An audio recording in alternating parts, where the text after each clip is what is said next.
Good morning, everybody. You are tuned to Computers 2K now on the Nissan Communications Network. Today is June 30th, 2013. I'll explain in a minute why I'm doing this. I'm Amnon, your host for the next 3 hours, along with Mike. Good morning. Good morning. And Bruce is here. I am, indeed. And Spence is joining us on audio today from sunny Maryland. Overcast, Maryland. Overcast. But I'll check video. I dug out my. No, it's fine. Don't go to video now. No. Okay. I'll stay on audio. Our number is 919-518-9773, Computers 2K Voice on Skype. And this morning's show is being brought to you by that VidBlaster guy, Tom Sinclair, at thatvidblasterguy.com. And Tom was telling me this week that he doesn't have much time to listen to the show live, so he downloads it and listens to it later on. And he said that there is no way for him to tell which show is which, because on the phone where he downloads it, it just says Computers 2K now, and the song is Computers 2K. There's no information about which show it is. Doesn't it have a date in either the top or the bottom of the video? I mean, I know at his age, he probably can't see that well. Well, it does have it at the bottom right of the video now. It does have, but I leave it very small, so it's not it's just for identification later on, not for people to see it. He says that if he digs deep into each show, somewhere along the line, it shows him which one. But he said, why can't you just announce in the very beginning what day? So this would be a whole lot easier. And I don't see any reason not to do it. Do you guys? Of course not. You know what you could do? You could go back and calculate what number show this is, because you've only missed 2 since 1993. If you can figure when you started in 1993, that's 52 weeks per year times that many. This is episode number 3,264. Let me tell you something, and I think a lot of people misunderstood. I missed 2 shows. But the show actually went live without missing even one, because 1 week it didn't. It's Amnon that missed it. I had to be away one time on a wedding, one time on a server problem. But Larry and Spence did it. They carried on. And 1 week we were off the air from no fault of our own because the transmitter was down. Yeah, station was off. So. Oh, yeah, that's right. That's right. Yeah. We were there. Yeah. But I don't know about that episode number and all that. I'd rather just go by date. And besides, our shows are actually sort of like dated in a way. Sometimes I sit here and I'm listening to a show from, 10 years ago. Wait, are you referring to the content or to the content creators? When you say dated. Very funny. Very funny. Very funny. Both. And it's wow. Did you know that a 1 meg, now never mind 1 gig, 1 meg of RAM costs somewhere around $70 about 12, 13 years ago? I just heard it this morning. I said, yeah, Well, you remember that Best Buy ad that I still have it. I have a Best Buy ad from 1998, and it's got computer systems deluxe Pentium for $3,200. You're breaking up bad. Oh, that's going to be the Wi-Fi. That's not bad here, so not good, huh? It's not good at all. We can't hear you. We can't make out what we hear. Bits and pieces. All right. As Mike cues up the old Dave Clark 5 song, Bits and Pieces, right? There he goes playing it now. It doesn't move that quickly. Oh, okay. But were you tracking with me? I saw a look on your face. I was a little distracted. I got Okay. something here I was sort of dancing with. Okay. So, so that's the reason for the date announcement. But I think it would be nice to go back and come up with the episode number. If it's within 10, it would be a reasonable number.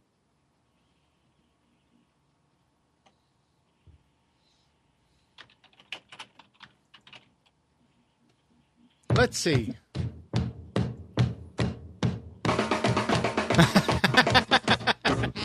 There he goes.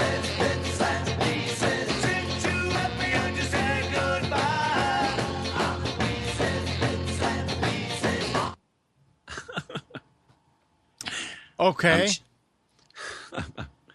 He's asking who I'm dancing with. I'm dancing with my lovely partner here, the AT2005 USB. Could have just done it like this, right? But that would have messed up my proximity. Hey, Sirius, I put in the chat, they opened up the Space Shuttle Atlantis exhibit here yesterday. It's incredible. If you ever are in the Space Coast and want a chance to really get up close to the real shuttle, it's a fantastic exhibit. So I know they've got other shuttles in different parts of the country that you can see, and so. They didn't have to shut it down so Obama could go on vacation? No, they didn't. Okay.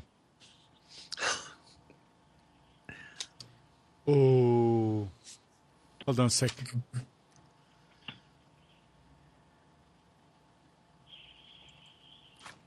As I drove around the way around Washington, I just had this weird sucking sound that my wallet kept getting pulled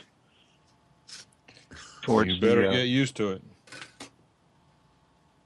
Capitol. Oh, well. Might ought to call in on the telephone. That Apple product is not serving you well. Of course, you may have an iPhone. No.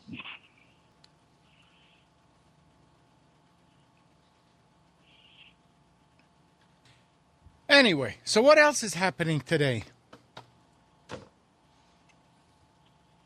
Anything you guys have? Well, I've got to go finish helping my daughter move into her apartment. Okay.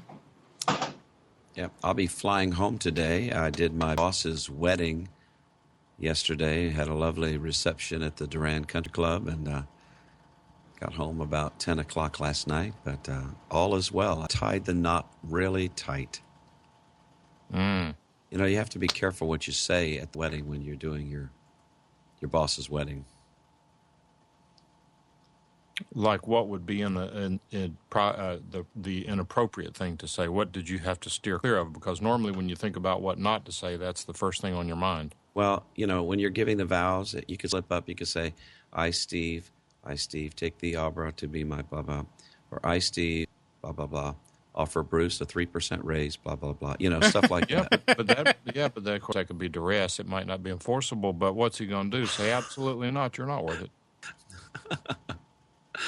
Oh, I just get him in the habit of saying, I will, and then I slip in one of those. Right. Did you play a Radar O'Reilly on him? No, I didn't. You know how we always, when Spence does the specials, we always tease Steve about needing a tissue to cry. Yes. Well, listen to this. Yeah, there's plenty of things to cry about today, but go ahead. On Thursday night, the Lee's Summit City Council passed 3 resolutions to welcome Google Fiber to their community. This is the 12th community in the Kansas City metro area to welcome Google Fiber and the 14th city overall. The Kansas City map now covers almost all of Kansas City metro area with parts in both Kansas and Missouri. 8 months into the rollout, 2 fiber hoods, that's a nice kind of word, fiber hood, have been completed. 30 more are on the way, and 50 more are to start by the end of summer. This covers most of the territory of both Kansas City ahead of schedule and completes before the end of winter, so the timeline has been accelerated. As Google runs their fiber across town, it appears they are putting backbones down the major thoroughfare to be trunks out to the wider communities. With Provo wired with fiber already, Austin to start next, it looks like Google Fiber's ambitions are not to deliver their symmetric gigabit, uncapped, unfiltered, inexpensive fiber internet to just a few privileged enclaves. They still have over 1,000 cities left to go who have already petitioned to be Google's fiber cities. So it's not like they're going to run out of work.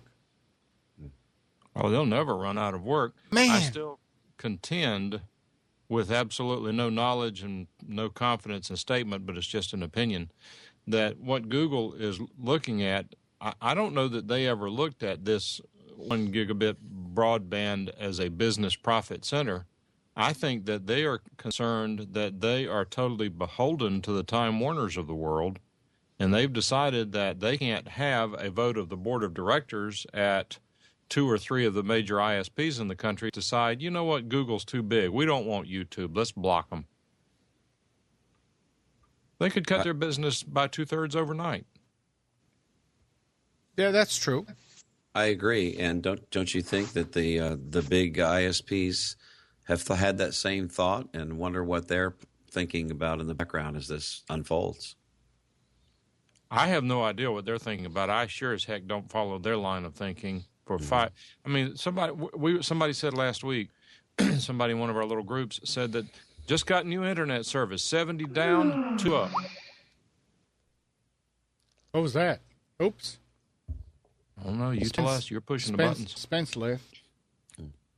But that wasn't it. What was that? I have no idea. It's running here. It's running there. No, go ahead. I'm sorry. No. Whether Google will continue to make, maybe they're trying to own the internet in the United States. That's the way they do things. They want this. They want to own the entire search. Let's see. They absolutely dominate the search engine business. They absolutely dominate the music video business. Yeah, but think about it this way. If there was no YouTube, do you think that the big ISPs would make money from capping? No. So they are sort of like I mean, without YouTube is what's eating most of it, and Netflix. Not Netflix now. Yeah, but the thing is that it's a double-edged sword for the ISPs, because the minute Google comes into town, there's no caps. But not everybody in town is going to be able to get it. So you're applying business logic. Yes, I'd like to think that they are thinking with straight heads. No. Well, no. I mean, Chase has 35 megabit up and down. Yeah. Well, why is that so hard to do? It's not. I have 30 down, 5 up. I would take 20 down, 20 up. On a good day. Well, mine's pretty consistent. Well, there's no way that there's no reason why they couldn't do it. No, I agree. They just choose not to, I guess. Think about it this way. They say that, and they will argue that our customers just don't need that much upload. We look at what they use. They never are maxing out their 5 megabit. Why would they need 30 megabit? In which I would argue, well, you know what? If the customers don't need it, just go ahead and provide it, and you can brag about it and charge for it. And since they don't need it, they won't be using it, but you've got that growth and capacity built in. So just go ahead and offer it. Right. It reminds me of a negotiation I was involved in with a contract for a customer about 12 years ago. We were arguing over a term in the contract, and he said, "Come on, Mike, you know this contract's going to be placed in a filing cabinet. No one's ever going to look at it again. Why are you arguing over that?" And I said, "You know what? You're absolutely right. That's a great point, and I didn't think of it. Since no one's ever going to look at it again, just go ahead and agree to it and sign it, and let's get this deal done." Oh, okay. And he signed it, and we got the deal done. Well, I mean, this is like car manufacturers bragging about 0 to 60. I mean, who does that? Oh, a lot of people. Bruce does. I heard him do it in his car. We were complaining about the noise because he was doing 0 to 60 in 4 seconds. In the Fiesta. In Fiesta. Yeah, Amnon had the nerve to ask me if he said, "Do you fit in a Fiesta?" Oh. And I told him, yeah, I not only fit in a Fiesta, but I fit in a Fit. My wife has a Honda Fit. And I fit. That's a little car. Yeah, it is. How do you like it? Oh, we like it a lot. It's a great car. If you have a used Honda Fit, if you have a used Honda Fit for sale, you're going to sell it like that. What kind of gas mileage does she get? Well, she gets about 35 miles a gallon. That's neat. Mm-hmm. And believe it or not, we did do a road trip. We drove that thing from Lynchburg, Virginia to Austin, Texas. Oh, my gosh. We did. Ugh. Yeah. How'd you get out of the car? It was challenging after a 3-hour stint. You get Cracker Barrel. You're motivated because you were hungry, but, the bones kind of creak a little bit. Gives a new meaning to Cracker Barrel. You get there and crack her all up to get out of the car. So is there any truth if you live in a fiber hood that you have a lower incident of cancer because of all the fiber? Your tummy works fine.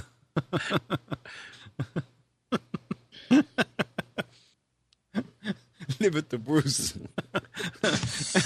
Well, hey, there's something to cry about today, though. So get out your Kleenex and your hankies because today's the last day for Google Reader. huh? Never used it. Never used it. Never used it. And Google Plus had their 2-year birthday. That was exciting, wasn't it? Well, I hope that they're in the midst of the terrible twos then. Yeah. They're in the midst of terrible something, as I firsthand experienced Friday night. But yeah, I don't know if that was a YouTube issue or a Google Plus issue or what. I don't know, but it was not good. Apparently the recording was okay. Oh, really? Yeah. Interesting. I wonder where the recording is. He recording it locally? Do you know? Google was recording it, and the government.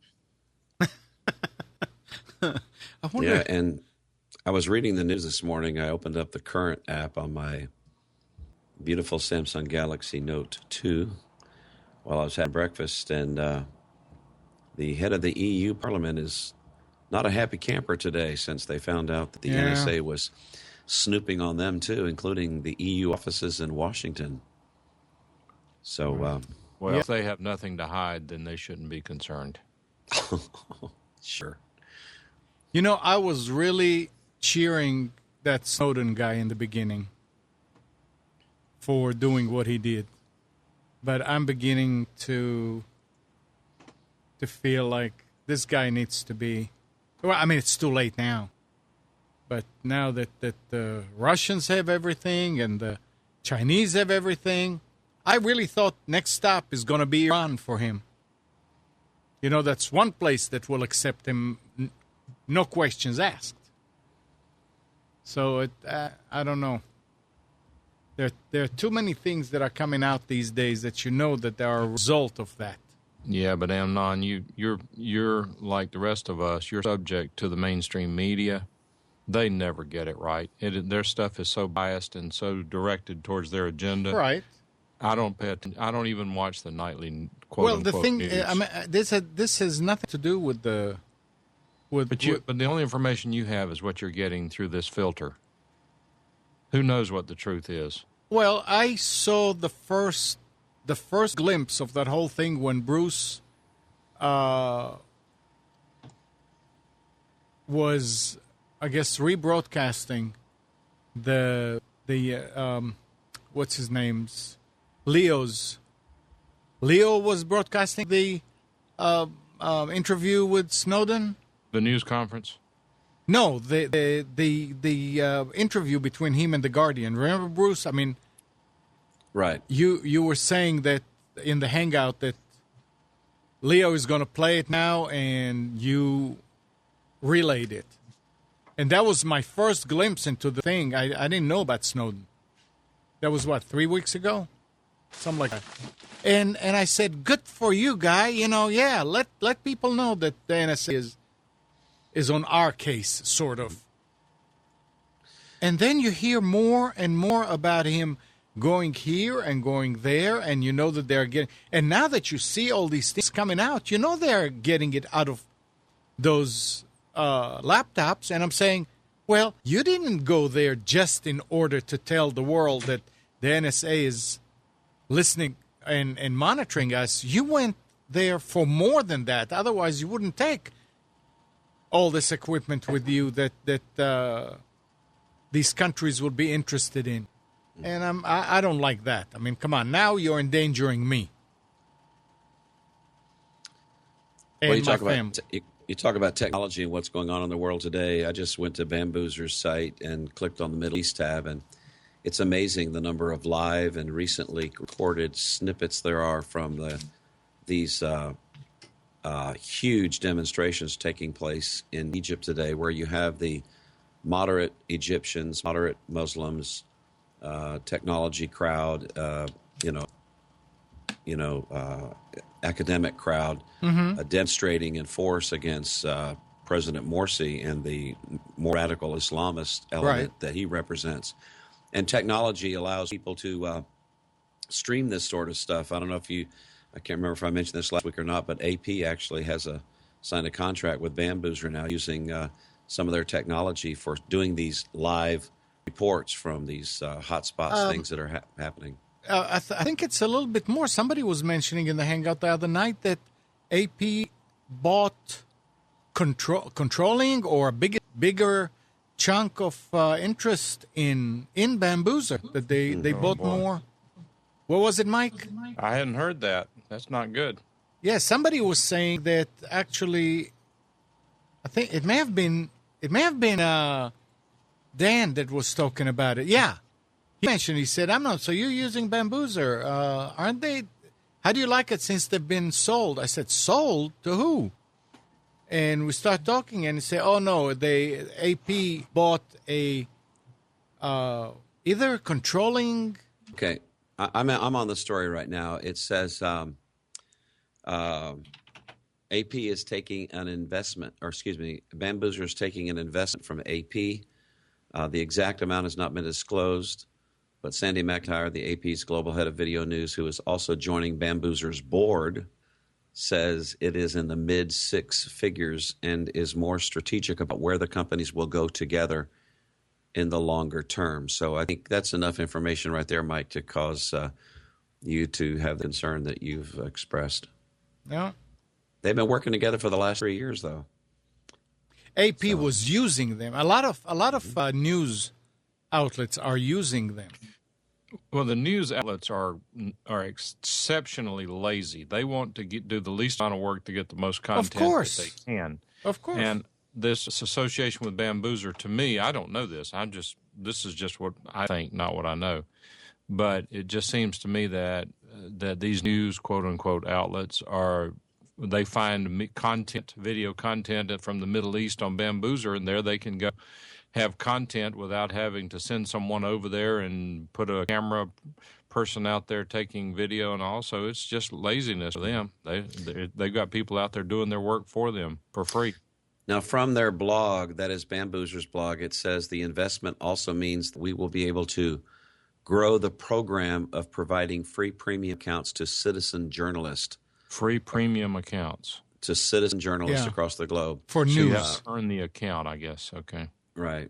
Says AP will not gain any ownership or copyright of any content, nor will they control the distribution of it. Very good, because Dan was saying, now they're going to be able to use your content that you put up there. And I said, what, are they pulling an Instagram thing? And he said, yeah. It says sharing content. No. Sharing content with AP is completely optional and not enabled by default. Except for one thing. What? There is a fair use exception under the copyright law that for news reporting purposes, they can pretty much play anything they want to, including your content on Bamboozer or YouTube or any of the others. So that is a little misleading. Playing it on YouTube or taking it and using it on the air? On the air. Only on the air. Okay. There's a fair use exception for newsworthiness and news reporting, which they ought to lose the exception now, but because that's political commentary, everything they do. So you mean that they don't need any permission now to take a piece of our show and play it, and it'll end up on CBS and ABC and all that on the news? If let's say they did a story on this new fad, internet broadcasting, right. People are starting networks from their home studios. Right. For example, Computers 2K Now, Amnon Nissan started this video network back in 2011. Every week they could be showing you in the background sitting there punching buttons all day long, and there's nothing you can do about it. Interesting. Wow. But think about it. That is what fair use is all about. The law was written back whenever the media reported news, and they would go out and get stories. For newsworthy purposes, it's not disturbing the ownership or the commercial market for the content that they're using, and it was considered fair use. It was lobbied for and created for the media, and for a long time, people wouldn't object to it. I mean, it would be good at this point granted, there's very few people watch the network news anymore, but still the numbers would be better than nothing. If they did an excerpt from it, it would be good for the show. Who would complain about a copyright violation if you had your content exposed to an audience that's like 1/15 the size of Rush Limbaugh's audience? Here's another interesting question. Why did AP choose Bamboozer to work with for the last 3 years and then finally come to this place of making investment and not others like Ustream and Justin.tv and so forth? I think I know the answer to that. In fact, I think Amnon knows better than all. Why? The company's culture is a little different. They're not so stuffed shirt. They don't seem to be so impressed with themselves. I mean, Amnon was able to call and talk with a decision maker and get answers to questions. That's highly unusual for these other very large companies that don't even know who most of the people are who even work for them. But I think the main thing is that Bamboozer positioned themselves as a news reporting CDN. Well, did they do that, or did their users do that? Their user did, but they fostered it and welcomed it. I don't know who started it, but they from then on, I mean, that's what they are. That's what they call citizen journalists. Right. They built on it. And I don't know when that started. Yeah, and they're a European-based country, and a lot of the stuff has been happening on that part of the world. Yeah. And they have better bandwidth than we do. Oh, yeah, they do. So they can get out their cell phone, and you can go over there and look at some of those videos they're doing right now. Yeah. Yeah. Absolutely. And, I guess if you're living over there and you're standing in the middle of this angry crowd and you got your cell phone going and you've got a Bamboozer account, you're probably going to want to opt in to enable your videos. I don't know if there's any remuneration that comes from that, or maybe somebody who gets really good at it, makes a name for themselves, gets themselves a paying job. The Justin Bieber effect. Mm-hmm. Let me tell you what else doing stuff like this helps. Years ago, you would have had a news crew with a big camera and microphone and all. I mean, you can tell this is a news crew. And if you're anywhere, let's say that they don't like Americans, you're in danger. Right. Today, everybody uses their cell phone for taking pictures. So if you're holding the phone up and filming something, recording something, or streaming, which nobody else around you knows whether you are taking a picture, streaming, just recording, and they don't know who you are. It's a one-person operation. Then you can get into places that a news crew could not get into. Mm. So I think that helps them. That helps the outlets also do something to get into places like that. Yeah. Which is good. 919-518-9773. Computers c2k voice on Skype. Yeah, Bruce, I'm sorry. No, it was me. Oh. What? There was some sort of event up north. Was it a Winter Olympics or something? What was held in the Northeast before the Boston Marathon? Big televised multi-day event. The Special Olympics? No. Where were the Winter Olympics held? Don't know. You I know, don't. Bruce? I don't ski. I'm drawing a blank on that. So There was some big event. It was either in D.C. or Massachusetts, New York, somewhere north of Virginia. But the networks actually went out trying to use a lot of state-of-the-art technology with live view cameras, with all sorts of backpacks, cell phones, relays, repeaters. Had horrible coverage. Every other shot had degradation, pixelation. And since I read some of the broadcasting resources on the internet, there was these networks were just lambasted by the people, probably who had been fired, who normally did the quality work, saying that they're trying to go so cheap they'll take any consumer technology they can get their hands on and put it into service if it will save them money. If there's a quality degradation, oh well. yeah, the 2010 Winter Olympics were in Vancouver. No, this wasn't it. This, I think, was in the United States. Mm. I don't know, some big event up there, something that people would know about. I'm not a sports person, and it seems to me like it was a sports thing.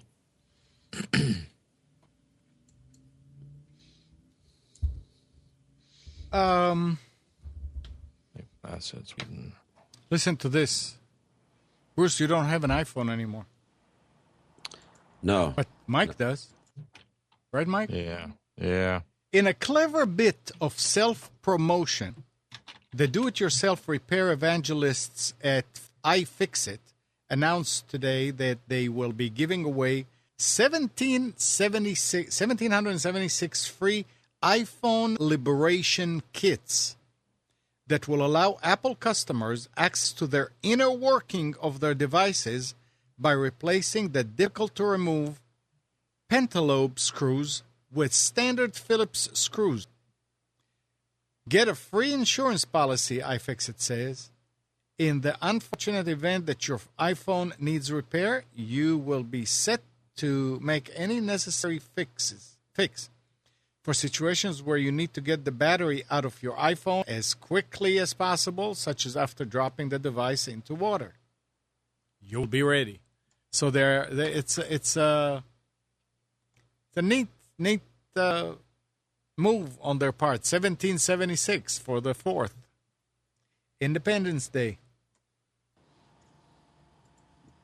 You can change I have to come back and mention again for anyone in our local area of Raleigh, North Carolina, yes, or for anyone who can get to a UPS, FedEx, or Postal Service desk to ship a package, I have to again sing the praises of our local company, TriangleCellularRepair.com. Yep.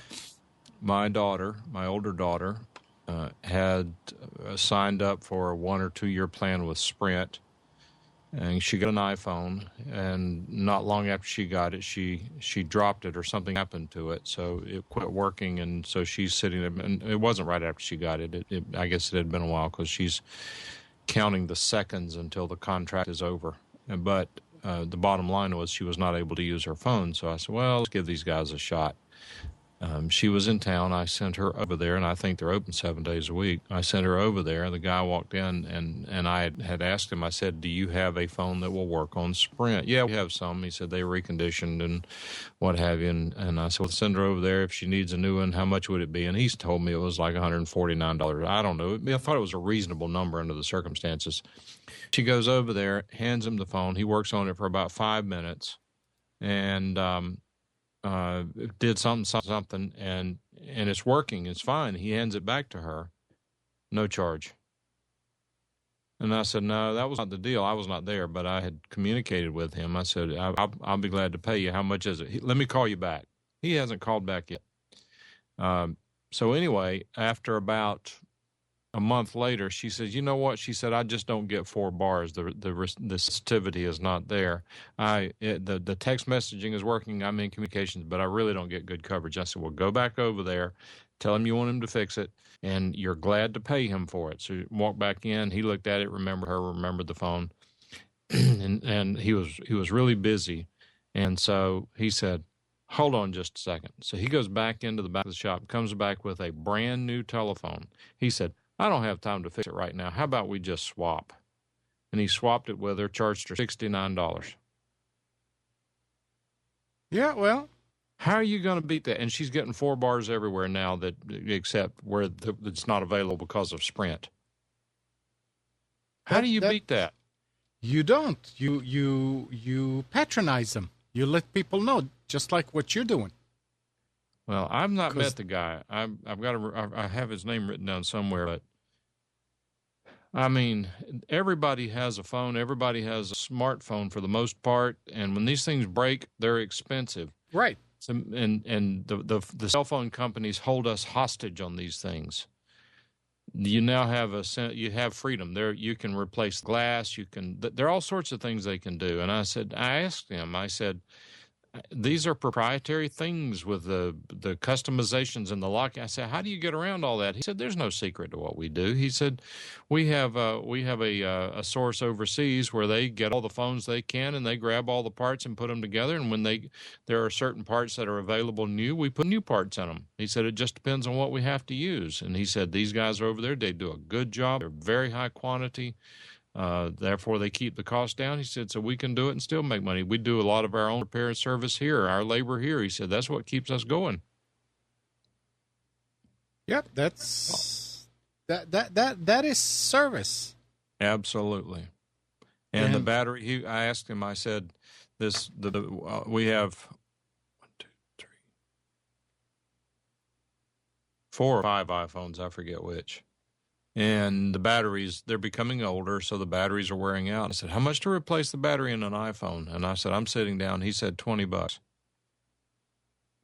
Now, it's a $5 battery, but at least they're only charging you for the 15 minutes or 5 minutes it takes to replace the battery.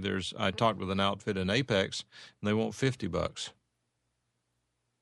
Wow. Well, they're selling their knowledge. They already know how to open it up, change the battery, put it back together without breaking it. You and I might not be so lucky. Very nice. What's their name again? TriangleCellularRepair.com, and they do a lot of mail-in, ship-in business. I absolutely, unequivocally, at least at this point, recommend them to anyone who has any sort of a cell phone problem, and would ask that if anyone goes to them and has anything, well, let us know what your experience is, good or bad. I absolutely do not want to recommend anyone who doesn't do a good job. But so, and there's no reason for him to give her any special treatment. I mean, he doesn't know her. He doesn't know me. He doesn't know. I mean, we mentioned the show to him, but I doubt he remembers it. I think that's just the level of service that they give. Yeah, they probably give it to anybody. Well, if they give it to me, they give it to anybody. They'd even give it to Bruce. Yes, yes, they would. Hey, Mike. Google Voice. There's a lot to like about Google Voice, including voicemail transcriptions, You better the believe ability it. to send what? You better believe it. Google Voice, Yep. one of the best things Google did. The ability to send and receive unlimited text messages by phone or website, and recording incoming calls. So says voice convert Kevin Purdy. But when it comes to app integration, Google Voice is falling short. Even on Android phones, most apps that do neat things with incoming text, like read them out loud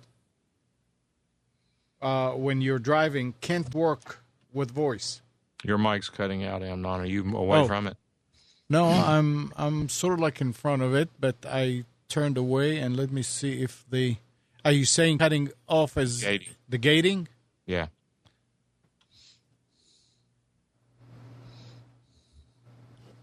All right, let's see how this is going to do. Go for it.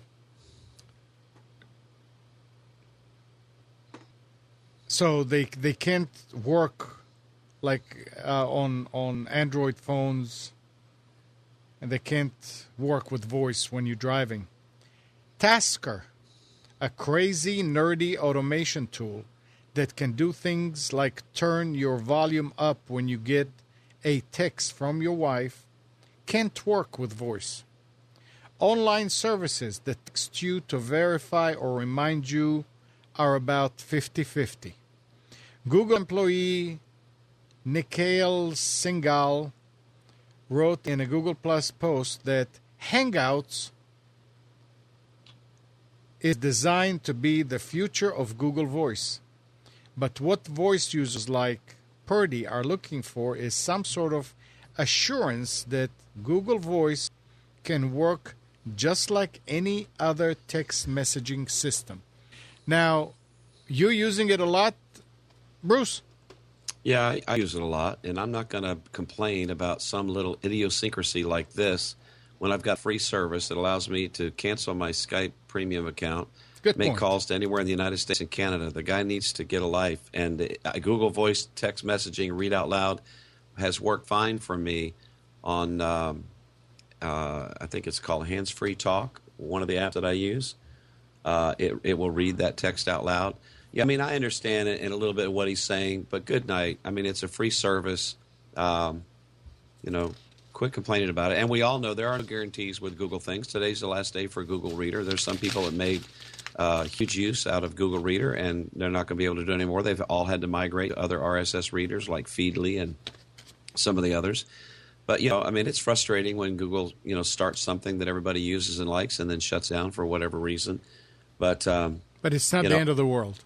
It's not the end of the world. And, Google Voice is great. I was in a coffee shop back home the other day, and a guy had come in, and I could see that his iPad mini screen was cracked. I felt bad for him, and I just was having a conversation about he had dropped it in the parking lot on the way in. Ooh. And he said he had one of these straight talk phones or something else like that, and he had gone on vacation and he left it, and he'd been without his phone for 2 weeks. And he said, I found out I'm not sure I really need a cell phone. And I was talking to him about how that he could use Groove Talk or Talkatone, two apps that work on both iPhones and Android devices, where anytime he's in a Wi-Fi area, he can get and receive calls to his Google Voice number. And as long as he has a little straight talk phone, he can. You have to have a cell phone to set up a Google Voice. And if you don't have a Google Voice number or haven't at least set it up, you may not need it right now. But I would certainly set up a Google Voice account if you've got a cell phone number. Get your Google Voice number. I've got a 434 number for my Google Voice. Sometimes I'll forward my business extension to my Google Voice number, when I'm out traveling, whatever. So it's just a really great service. Time doesn't allow us to talk about all the things you can do with it, but I could have a separate voice. Actually, it does. Okay, so I could set it up where if Mike called my cell phone number or Google Voice number or any number that I've associated with a Google Voice, I could have it recognize his number and say, hey, Mike, sorry I can't take your call right now, And if Amnon called, I could have a separate voicemail for him. Hey, Amnon, sorry, I can't take your call right now. Um, the things that you can do with, you can forward it to all your associated numbers or just some. You can make all these changes, as you need to, depending upon your work day or your work week. And it's free. No guarantee that the free calls are, every year that's been a new thing. They say, okay, it's going to be free for another year. Every December they announce that. Right. But I have a question.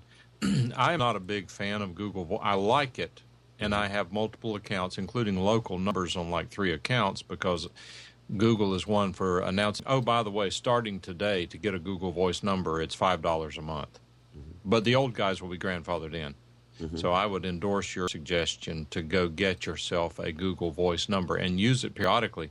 This is a technology show. People listening are presumably technically inclined, at least at some level. If you don't have a Google Voice number and haven't played with it, it's fun. Go ahead and play with it. It's useful.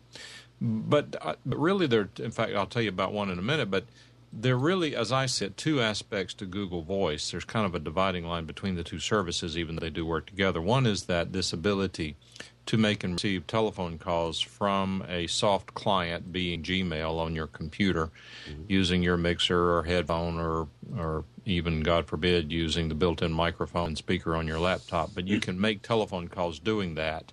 In fact, my daughter, who had the problem with her telephone, she doesn't have a home telephone, so when her roommate was out, she couldn't make or receive telephone calls. She's sitting there in her home, unable to make or receive telephone calls. I said, oh, forget that. And we sat there in about 5 minutes, had her set up with a Google Voice account. She was able to make and receive telephone calls, and it just took a major burden off of her because she was now connected with the rest of the world. That was a good thing. But the other side of the Google Voice tends to be this, and I don't know what the service is called, but maybe it's something like a redirector or a virtual number service where you can have a quote-unquote Google Voice number that will follow you, find you, ring multiple places. You answer at the first one and stops the others from ringing. To me, those are 2 sort of separate services in that I could envision them starting to charge for one, leaving the other free, vice versa, maybe charging for both, maybe leaving them both free. I think it's kind of a bifurcated approach to the 2 services. But the one with the redirects and all, I really don't use that. What we did, but I know a lot of people who do. But for example, on Rick's House show, we have the show is broadcast over a station over the air in Tennessee, 865 area code. He has a Google Voice telephone number, local telephone number. If you want to call into the show, you dial a local 865-280 telephone number. It's a Google Voice telephone number. Well, originally I had it forwarded to my Skype number, but as Amnon knows, that sometimes that doesn't work so well. And what would happen is the callers there, each time you do a forward, it adds some degree of latency to the call, meaning that we would start talking all over each other at the same time. If they were on a cell phone or a VoIP line calling in, then the call quality was really just not broadcast quality. It was just below the level that it was good enough.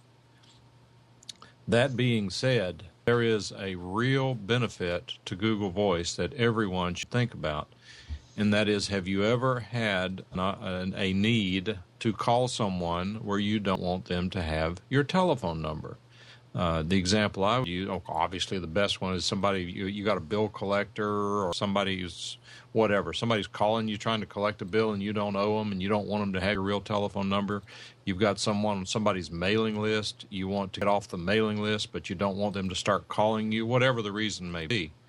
If you set up a Google Voice account and make those calls from your computer, every time you make a telephone call without having your own local number, it shows up as it could be any number from anywhere because you are assigned an outgoing server, I'm sure, based on some sort of load balancing algorithm. If I called in, the number might be a 770 area code. It might be a 914. I mean, who knows what it could be. and it's useful for that. And I don't mean for any nefarious purpose, because NSA has got copies of everything you're doing. But if you don't want these mass marketers to get your telephone number to say to take me off of this list, then do it. Yeah.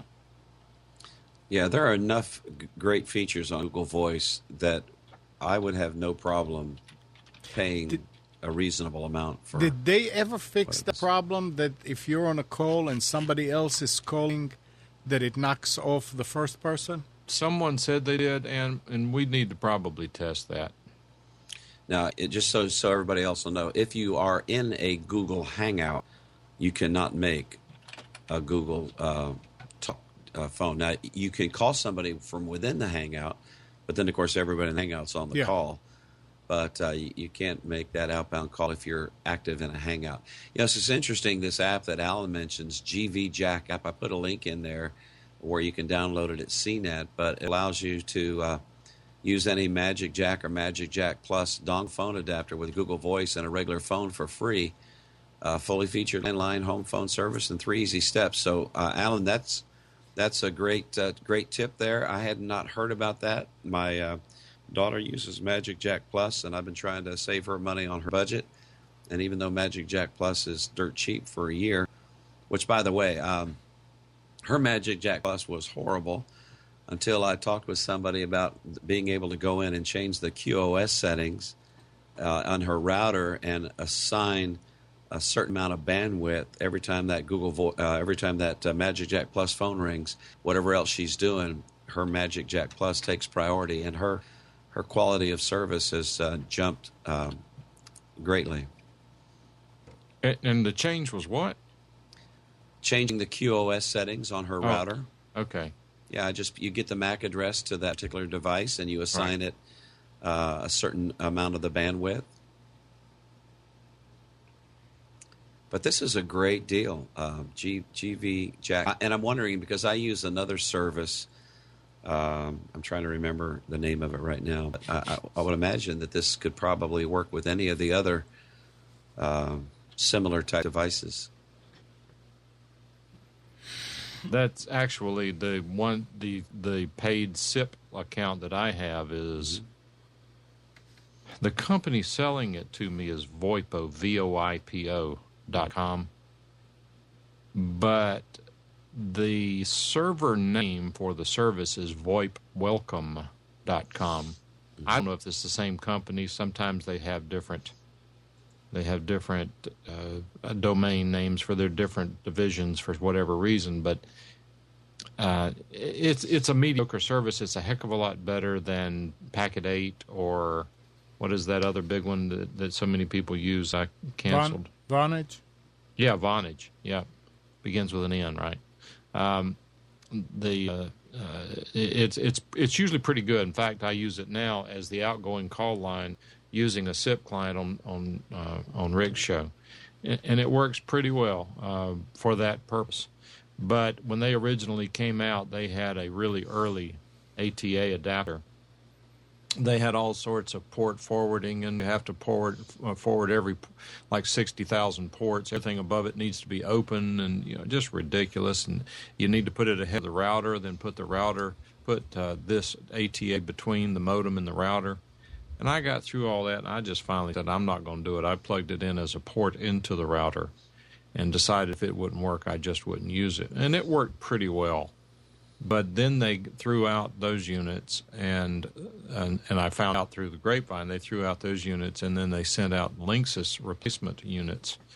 I called them. I said, "What's going on here? You don't have the new unit?" "No." "Oh, okay. You're one of the early guys. We didn't. I guess we missed it." And they immediately sent out a Linksys ATA, which is mounted right up under here into the wall, and for the most part, it works pretty well. Some days I have to reboot it, and occasionally I have to call them and have them reset the line, but that's not a whole lot worse than Time Warner is. But I don't have to do a QoS on it. I don't think I have to do any port forwarding, and it definitely is plugged into the LAN port on the router. I mean, you don't know. Maybe if you do QoS on it, it'll be even better. It may be, but I've had mixed results with QoS. I'm not an internet a networking guru by any stretch of the imagination. And when I ask Jason the questions, he answers them very competently. I just don't understand what he's saying.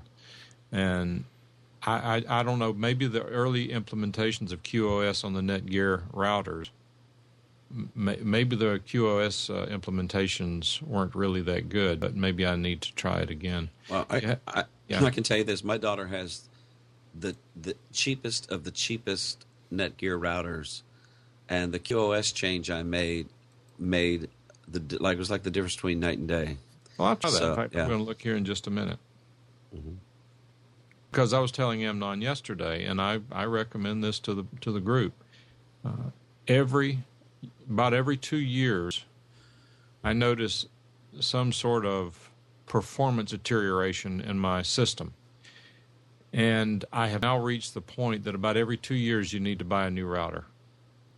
Because every time when I do that, they're $50, $60. And every year when I go out, every 2 years, when I go out and buy one and put it in, I notice a measurable performance in my network measurable improvement in my network performance. And at that point, I've got the old router sitting here. I'm not using it in anything, and I give them away, rarely throw anything away. But I don't know if the technology is improving or whether these things deteriorate over time. I honestly don't know. Most electronic equipment will not deteriorate in 2 years, but I guess maybe these things are, I don't know what goes on with them, but I have not tried QoS on this latest version of the router, which is a Netgear WNR 3500, I think. I'm not sure which one it is, but it's a good router. I really like it. I was also telling Amnon yesterday that my son-in-law had a Lynx router go bad about a year ago. He went out and bought a Belkin router and did actually pretty good job of configuring it, even though he's a Mac user. And whenever they moved into their apartment, I logged into the router to make sure all the security was set up and everything was there. And one of the things that I noticed is that it has a check block in it that says use as a wireless access point. Well, you probably know that you can take a standard wireless router and turn off the DHCP, use the LAN port for both to connect to the other router, and to connect. And well, let's see. Wait a minute. You go from the LAN port to the LAN port of the wired router, and you can use it as a wireless access point. There's a caveat that it does not always work. And apparently, by adding this feature, this use as a wireless access point, which means you have to use it with another router that supplies DHCP, it actually fixes the problem that allows you to successfully use it in that way. And it's like $35, $40. And I guess what that would mean, I haven't thought that much about it, but what that would probably mean is that if you have a wired home, particularly a large home, you want good wireless coverage at both ends of the house, then you could use a wireless router at one end of the house. If you could run an Ethernet cable from that router all the way to the other end of the house, put in a wireless access point, you would now have wireless coverage at both ends of the house. Right. A lot of people put it on one end because that's where the phone comes in or cable comes in, and that's where they put it. If you only gonna have one, if you don't know how to do all that stuff, then you better put the router or the wireless in the center of the house. If you have that option. Yeah, if you don't have the option, everybody has the option of doing this because you can always go and find a place to stick it in, but it may not look right. But if you have it done professionally, they'll do it, and it's sort of like out of sight. But yeah, to have it on both ends, that's.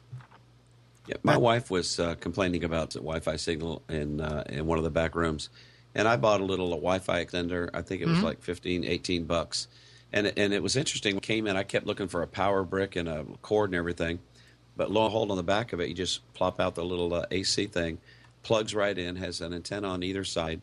You push a button, go back to your router, push another button, and boom, voila, it's done. And so it works really, really great. So we just put it about halfway between the location of the router. Did you have to buy another router? No, it's just a little. What button did you push on the router? I can understand pushing a button on the extender. What is it? WP something or other. It's most of the new routers. WPA? No, well, I'm not talking about a security system. It's a protocol that allows other multiple devices to connect, and mine, my router had it. On my Netgear N600. It's a big blue button that glows on the side. WPS, yeah.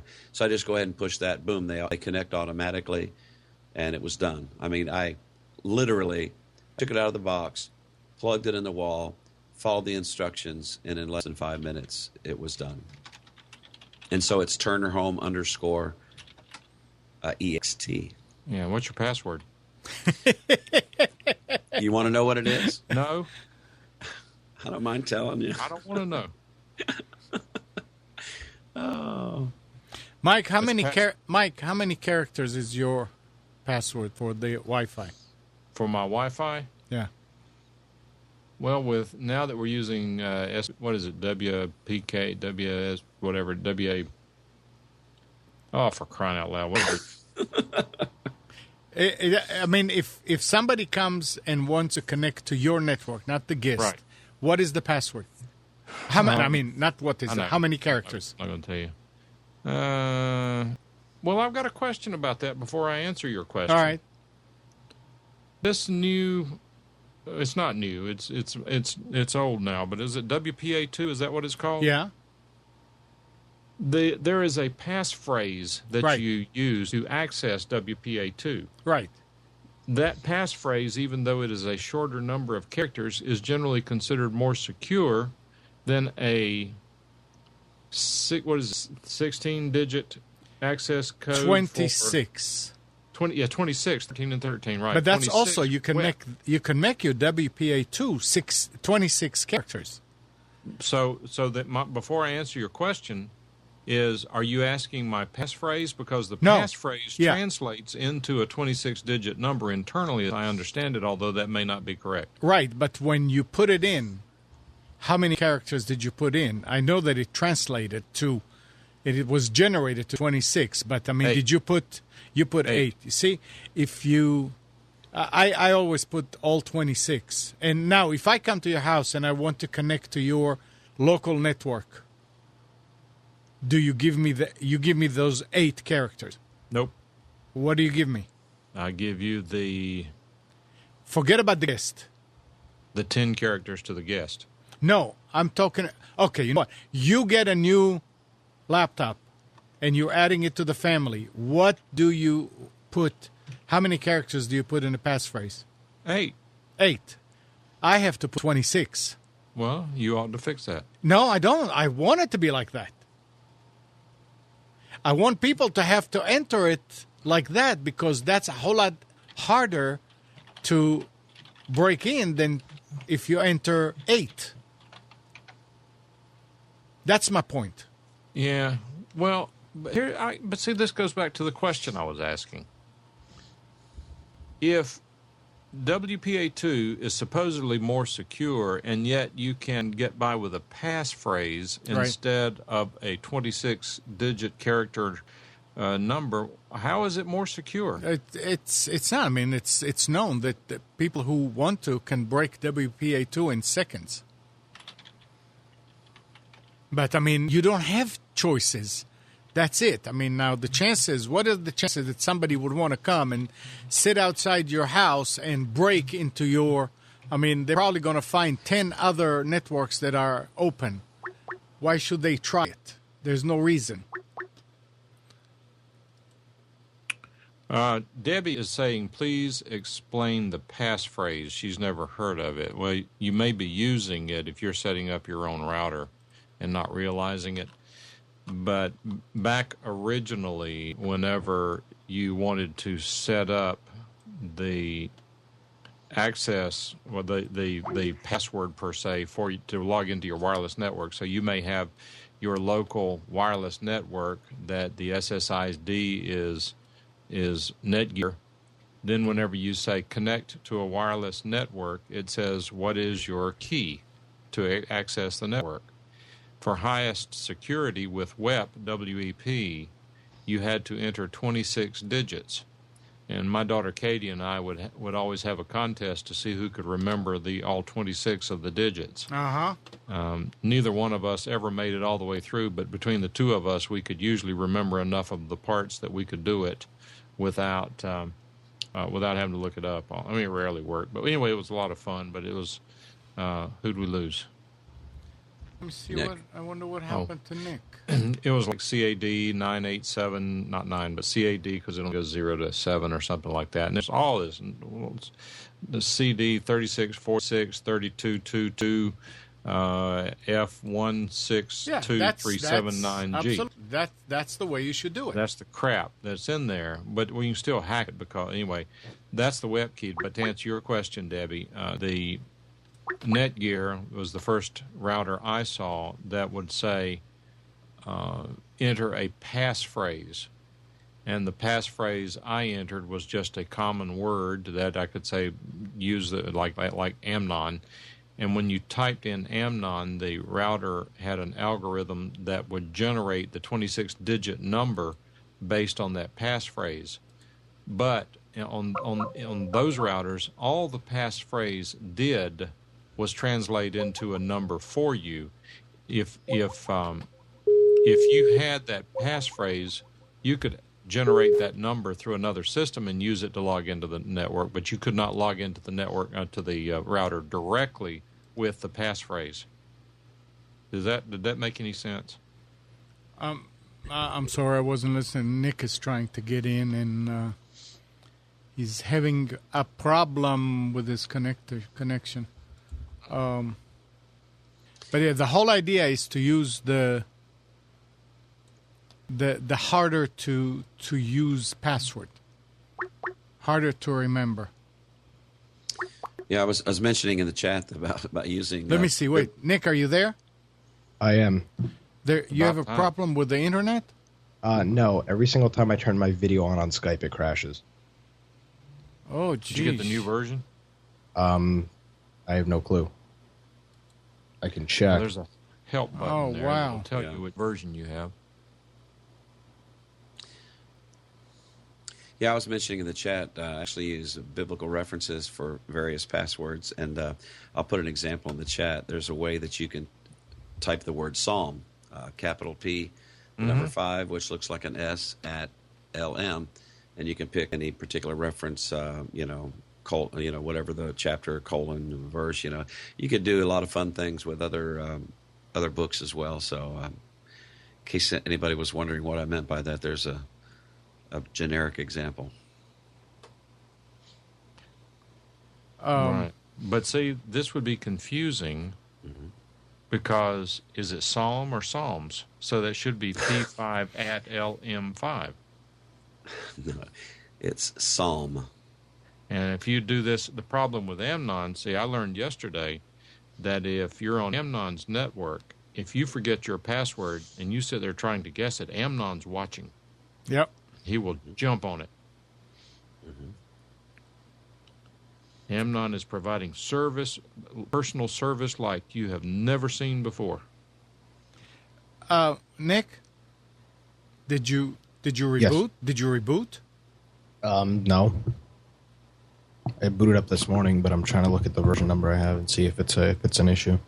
6559158. Yeah, 6. Hold on 1 second. People are saying they also have an issue with screen sharing, so let me try to screen share with you and see if that crashes it too. Let's see. Okay, let's. Which one do you have, Mike? You still there? Yeah. Yeah. Okay, so the screen sharing works. It's spinning. It's just spinning. But it works. Yeah. Mike, tell me again the version. 6.5.59. It's interesting. I'm on 6.5.0, and yesterday it said I have the latest one. Same thing with me. 6.5.0.158. That's the one I have. I'm on right. 6.3.59.107. Yeah, well, see, I'm really special. Mike knows people at Microsoft. You're running the beta. That's what you're doing. Yeah, that won't be the first time. No, it's not the beta. It actually updated. I don't update to beta. I don't even. Do they release betas anymore? They do. They All just right, call I mean, it release. I'm going to go update, and then I'll call back. Okay, Nick. Yep. Yeah, because yesterday when Mike was here, I started the machine and it said there's a new one, and I cringed, and I said I don't want to update, and he said, "Yeah, do it." And it wouldn't start. So I did it, and it wouldn't start. It wouldn't sign in. So closed it completely and reopened, and it did. And I didn't know if it did it or not. And when I went to check updates, it says you already have the latest. And now he's telling me he's got 6.5.8. No, 6.5.59. 0.5. Okay. Yeah. 0.158. And mine is 6.5.0. Yeah, Mike Right. has the NSA version. Yes, I have the version that the NSA has the password to the back door. I see. See, I'm getting free backups of all my Skype calls.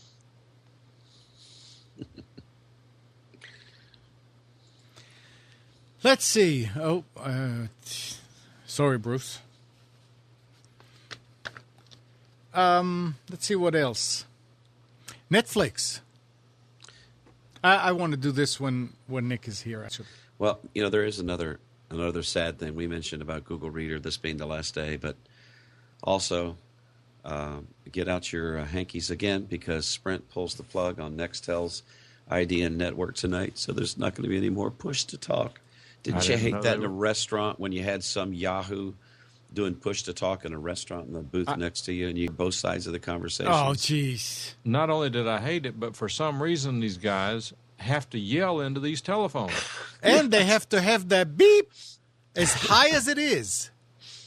Full volume. Yep. Good. All right, I'm going to confess to something I did. Uh-oh. Tell me if you think this is crazy. I really don't care, but I'm going to tell you anyway. There's a certain restaurant that a friend of mine and I enjoy eating at. The food is particularly good. These items that we have found, for some reason, they're just really, really good. This restaurant does so many things wrong. They take forever to bring the food out. They have trouble getting the right servers assigned to the right tables. Sometimes one of the managers was actually rude to me. And we went over one time, it took over 30 minutes. This was during lunch. It took 30 minutes to get the food out, and the restaurant was half empty. I mean, just all sorts of things that they had a situation where my friend got there before I did. We always eat the same thing, so he ordered before I got there. And there was this hotshot server who did an upsell on him. When he got the bill, it was about $6 higher than he's normally used to. Well, he can afford the $6. That's not the problem. The problem is that he didn't appreciate being upsold by this slick server. And so he didn't say anything about it. We're getting ready to leave, and he finally, on the way, he pays the bill, and then on the way out, the lady at the front door asks him, says, "So how was everything today?" I mean, we eat there every week. And it just hit him funny, and he said, "Well, I'm not really happy about it." He said, "You guys have upsold me on something, and I think you did it in a deceptive fashion, and I really don't appreciate it." "Well, I'm sorry, sir. We've already rung your checkup. There's nothing we can do about it. Next time you're here, and you will be back, we'll see if we can do something about it." It just went all over him. And so he refuses to go back. We haven't been back in a month.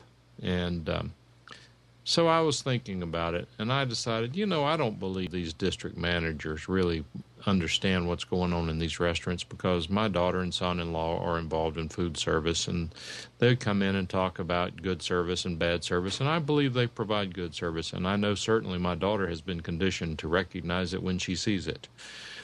And I was able to finally get in touch with the district manager over this particular store.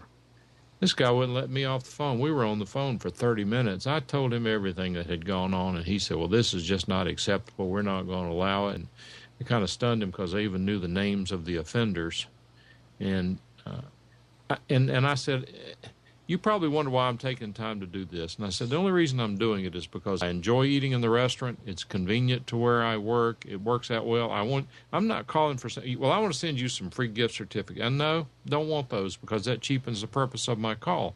I just want you to fix the problem.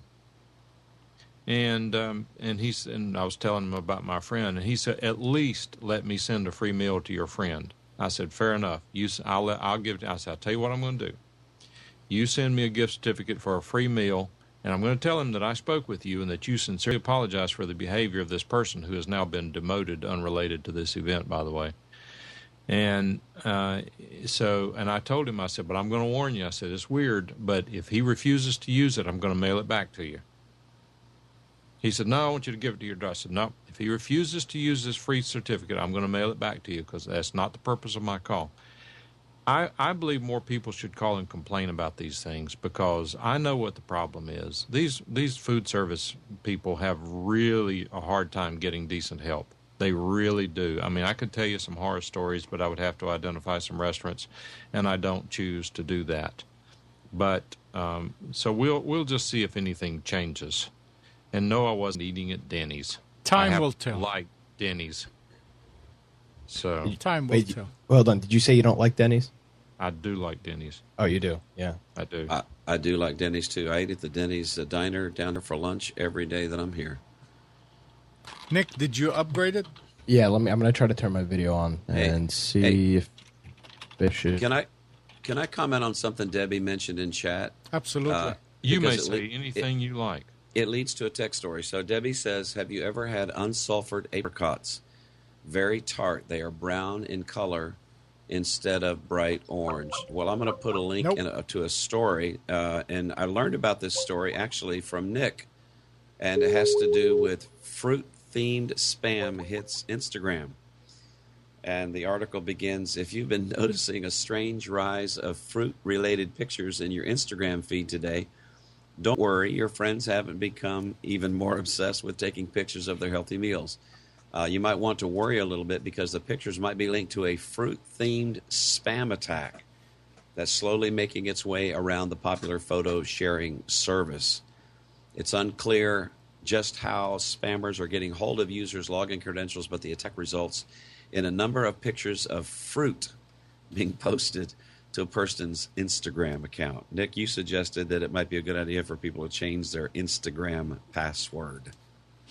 He dropped. He dropped. Oh, Yeah. man. I think he needs to reboot the machine. So I'm just kind of curious if if she's an Instagram person and if she's gotten a bunch of fruit spam recently. I don't know, but I'm sure she'll answer you here. Yeah. Come on, Debbie.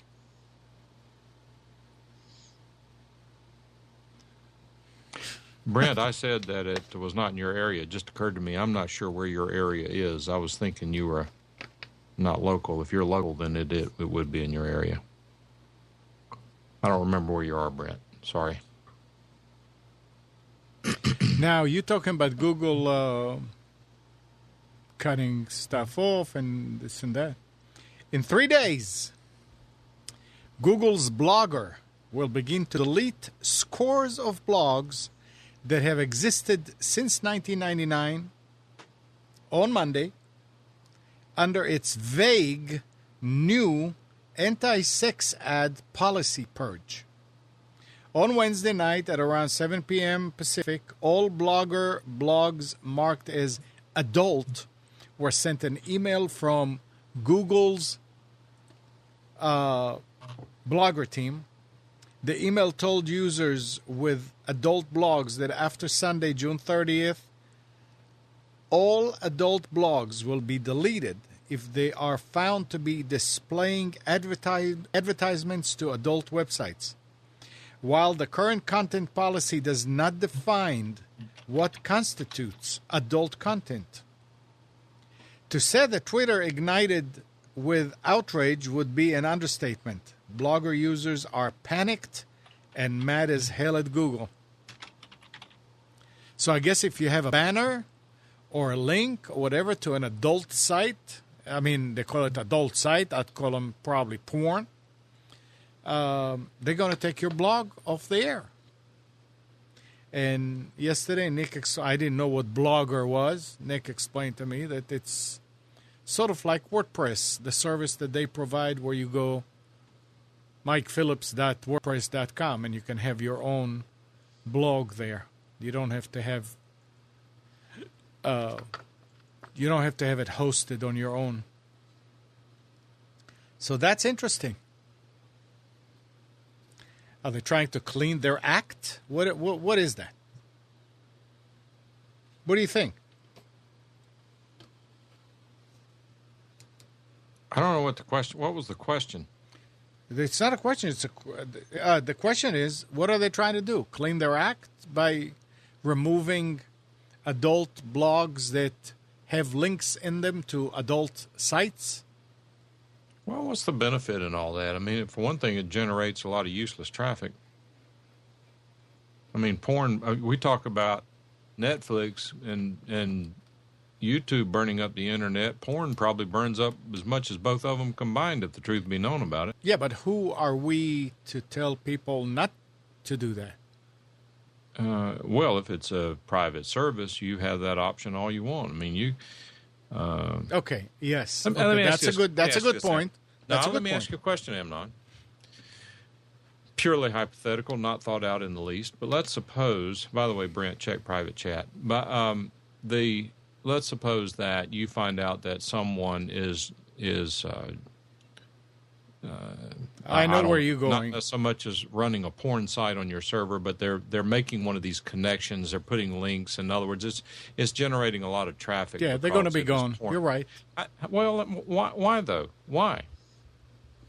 Because I don't want to poison other sites with... You don't know that children are taking advantage of it. That's it's just true, not too. something you want to participate in. And Right. the safest position is to let them go where that sort of thing is welcome and endorsed. Right. But the thing is, I tell them when I have a new customer who said, I don't want any music sharing and I don't want any porn. Music sharing is illegal. Porn is not necessarily illegal.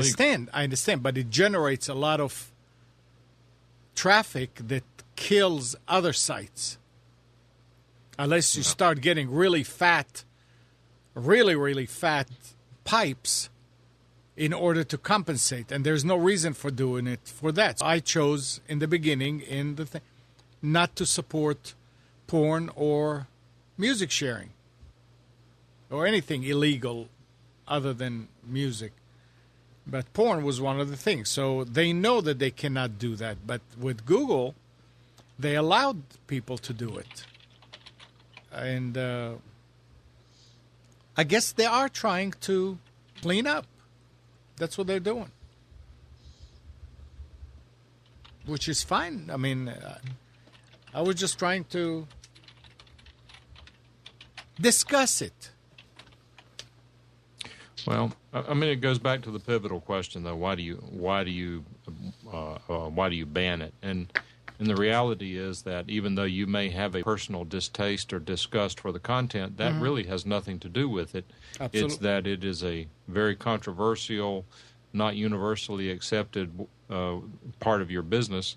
So just avoid it. I mean, Yep. If someone were to put up a racist site, gone. It has nothing to do with your attitude towards racism. It has to do with the fact that it's socially unacceptable, it's inappropriate, and it just is not something that you need to be supporting. Correct. No, I'm with you. 919-518-9773. Computers 2K Voice on Skype. Here's something. Are you more likely to die from cancer or be wiped out by a malevolent computer? Malevolent. Huh? Malevolent. What does that mean? Bad. Bad. Malevolent. Like malware. Muy malo. That thought has been bothering one of the co-founders of Skype so much he teamed up with Oxbridge researchers in the hopes of predicting what machine superintelligence will mean for the world in order to mitigate the existential threat of new technology. That is, the chance it will destroy humanity. That idea is being studied at the University of Oxford's Future of Humanity Institute and the newly launched Center for the Study of Existential Risk at the University of Cambridge, where philosophers look more widely at the possible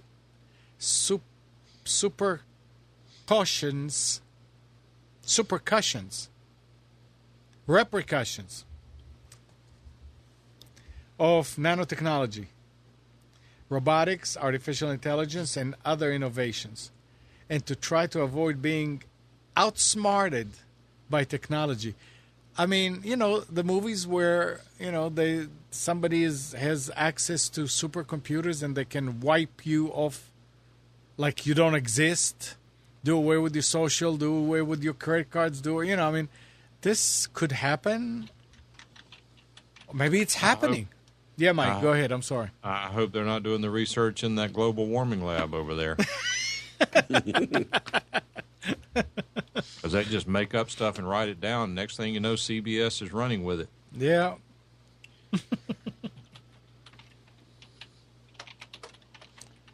Yeah.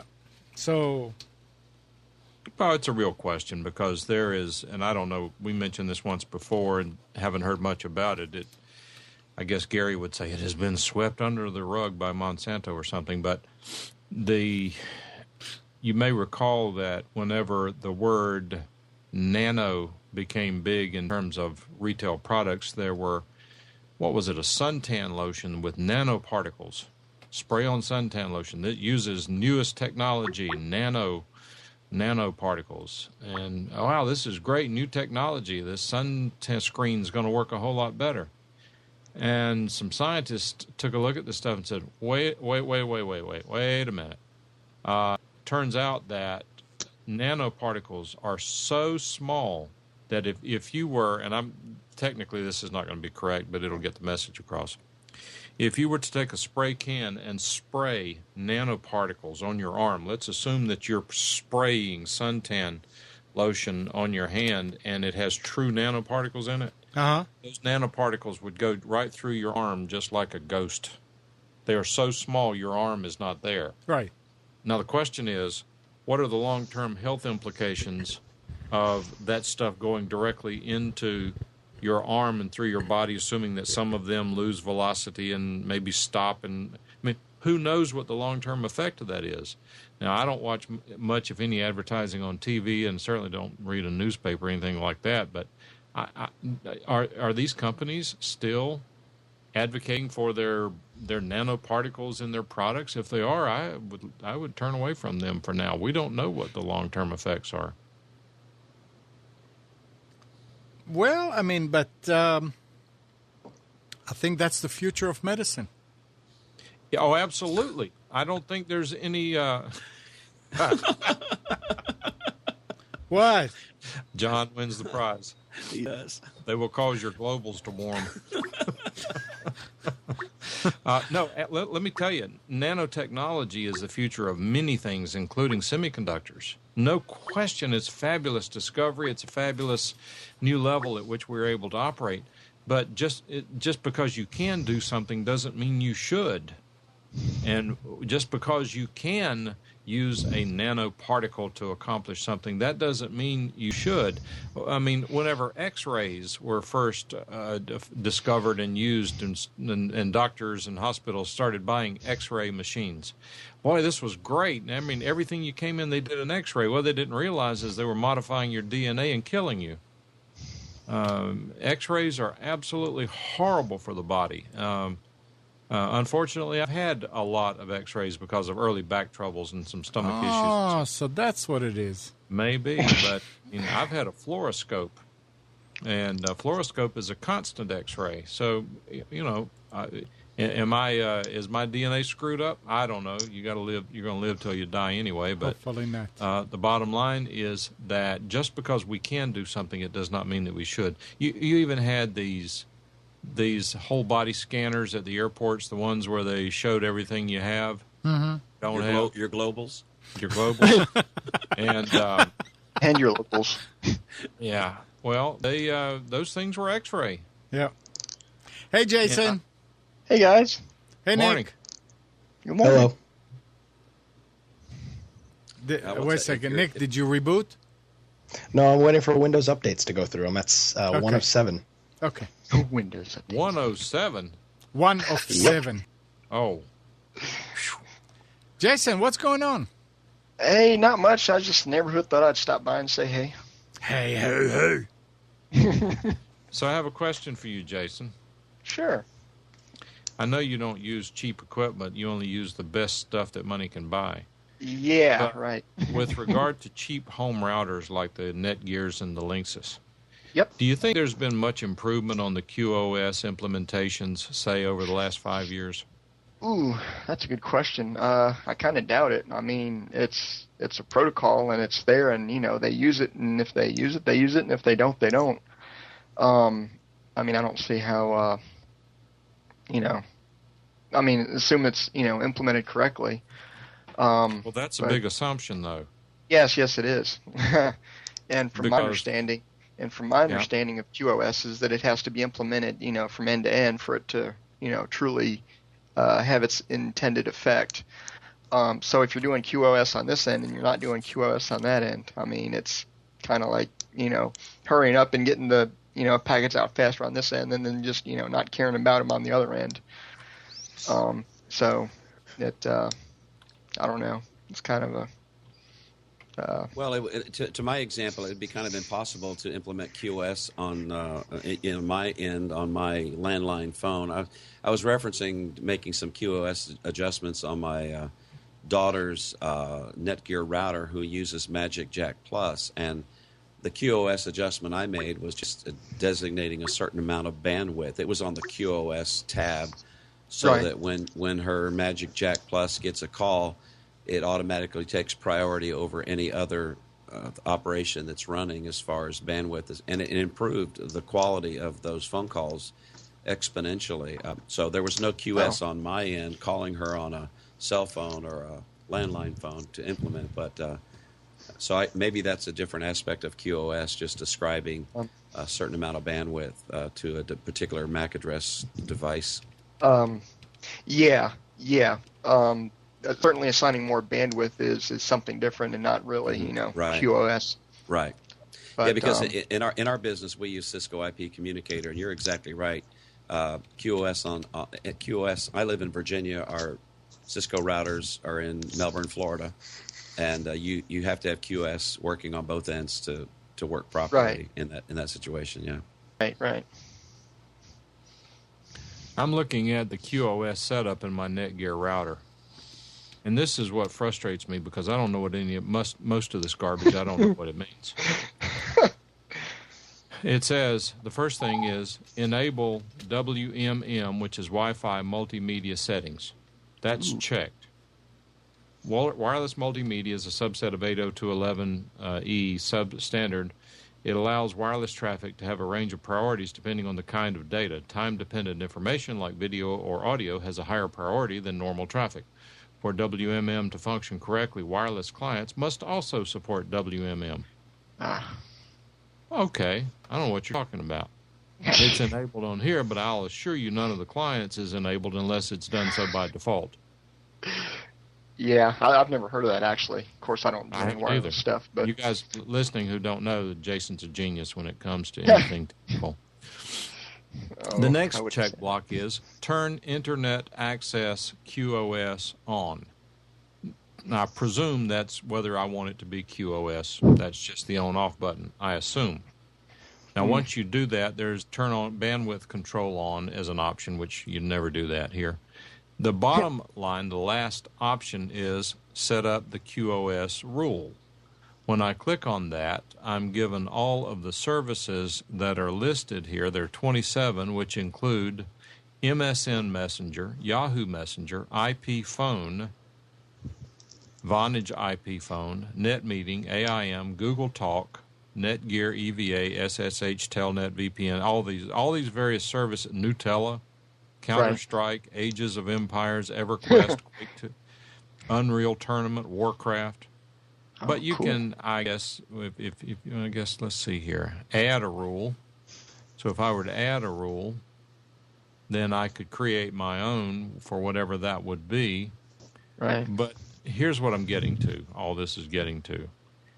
My understanding is that this QoS, as opposed to being applied to a MAC address, actually applies to a port. That is, I have to open up a port for QoS. And Bruce, I thought I understood you say that you put in the MAC address to open the QoS. Yeah, you can add a device. At least you could on mine. And what you had. Router is it? Pardon me? What you said it was this Cisco router? No, this was a Netgear router, a really cheap one as well. Why? That's what I'm missing here. That's what I don't. Yeah, but mine showed the list of all the services you described. But there was, and of course I'm not looking at her router right now because I'm in Florida. But there was an option to add a device and put a MAC address for that particular device. Ooh, as Jason would say. I clicked on add the rule, and it says priority QoS policy 4. I'm assuming that's just a name that I give it. And then it says priority category, and I can select applications, online gaming, Ethernet LAN port, or MAC address. There you go. There you go. Well, way to go, Bruce. Charles, right, so can you put more than one device in QoS? Yeah, but we should be able to. Okay.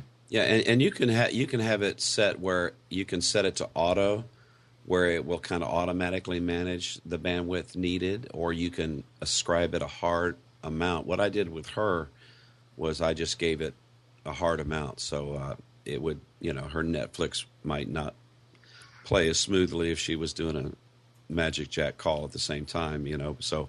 But, you might want to try it different ways. But what got me the best results on hers was just, giving it, I think I gave it a full megabyte of priority. Even though the Magic Jack Plus should define on 300 to 600K. Sure, or less. Mm-hmm.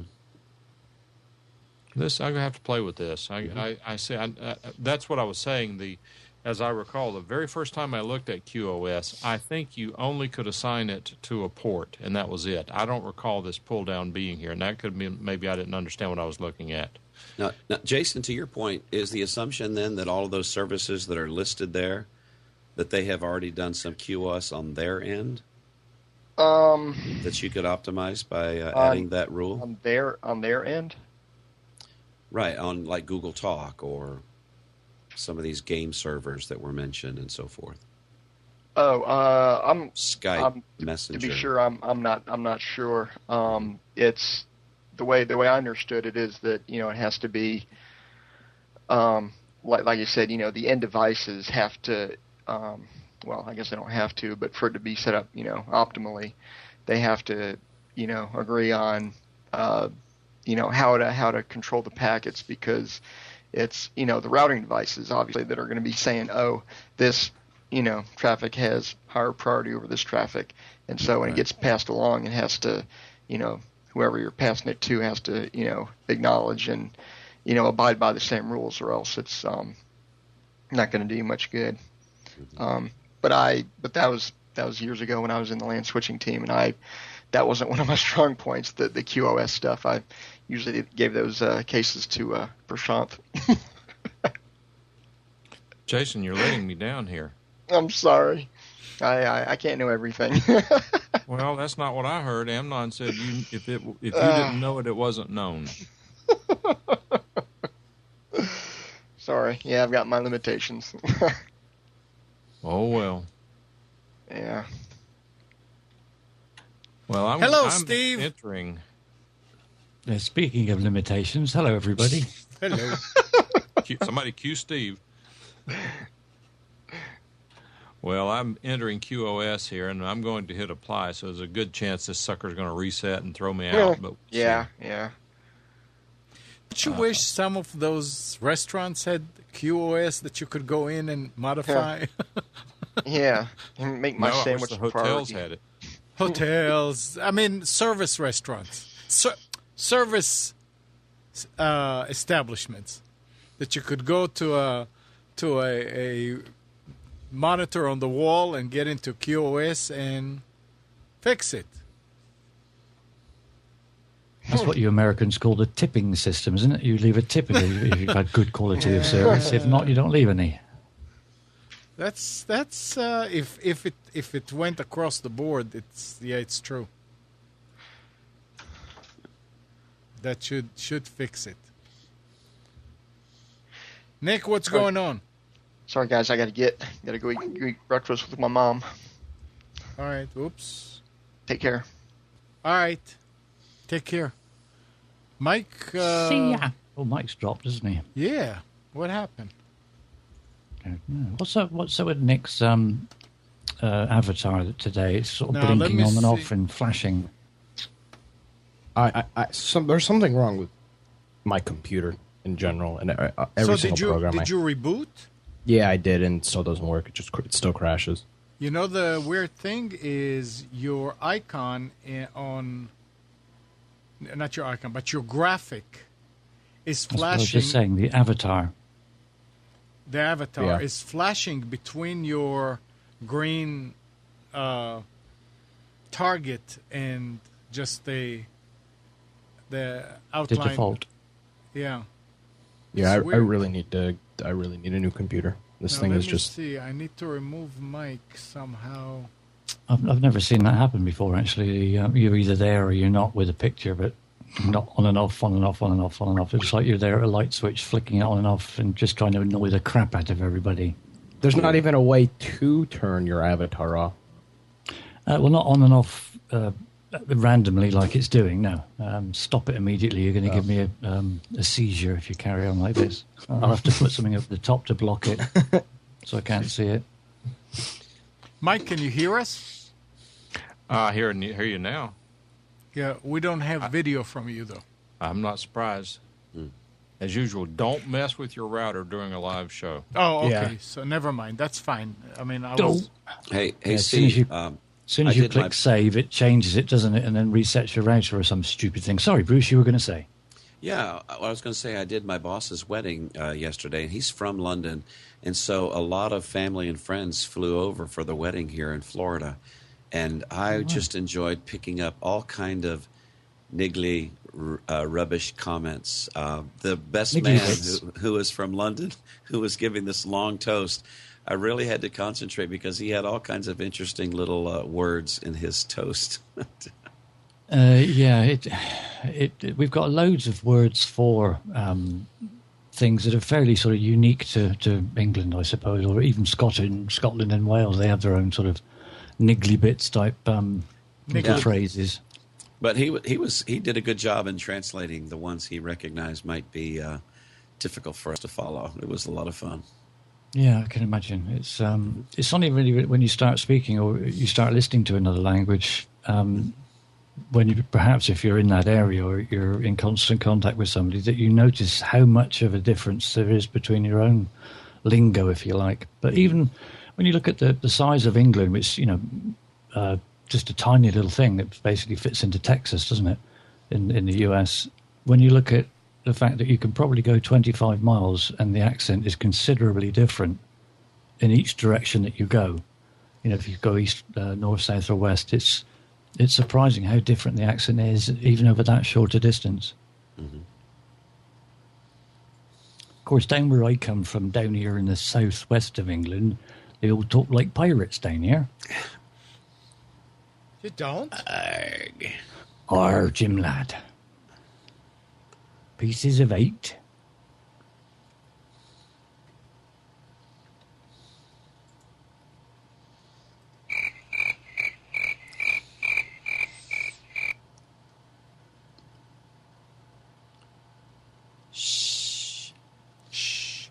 So Nick, you don't. Oh, go ahead. No, go ahead. Oh, it's when you're talking, it's doing that. Really? When you speak, it goes to your custom avatar. When you're quiet, it goes back to that hidden. Let's see if bizarre. Mike is going to be able. Yeah, okay. Go ahead, Nick.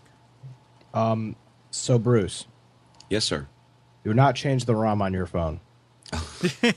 My phone lost 33% battery overnight. And that was the ROM that was supposed to save, right?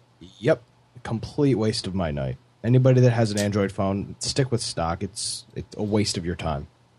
Now I have to go back to stock. I mean, my phone when I went to sleep last night was at 80-something%, and now it's at 50. Was it plugged in charging, or was it just No, unplugged? it was just on idle all night, and it lost 30%. And I don't normally lose 30% in a day. You got well, Bluetooth and Wi-Fi and all that turned off? No, I mean I have Wi-Fi and stuff on, but the phone was idle all night. I had 3 notifications when I woke up. The phone really wasn't doing anything. I don't understand. I think what Steve is saying, that if it wasn't on Wi-Fi, it will deplete because it keeps looking for. Keeps trying to find a signal, see if there's a signal for, there's push notifications, everything that's doing that kind of thing now. Right. It takes away some power because it's constantly powering the processor up to think, oh, is there anyone sending a message? No, there isn't. Oh, okay, go back to sleep for 5 minutes. But the thing is it's never done this before.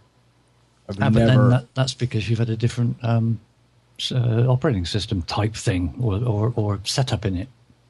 Yeah, this was just It's interesting terrible. that, in checking forums and stuff like that, as I'm sure you probably have, is this a common complaint that you're finding? I have no clue. But the Wi-Fi is terrible too. I'm within 6 inches of my router, and it's telling me that I have 2 bars. I mean, this thing has literally just destroyed my phone. That's another myth as well, by the way. The bars that it shows on whatever phone you happen to have mean absolutely nothing. Yeah, but I've always had perfectly fine bars. Now I have no service from AT&T according to this phone. Again, that is because you're on a different operating system, the ROM in it or whatever it is. Yeah. It's different now. So if it's been completely rewritten, then it's rewritten to show and do different things.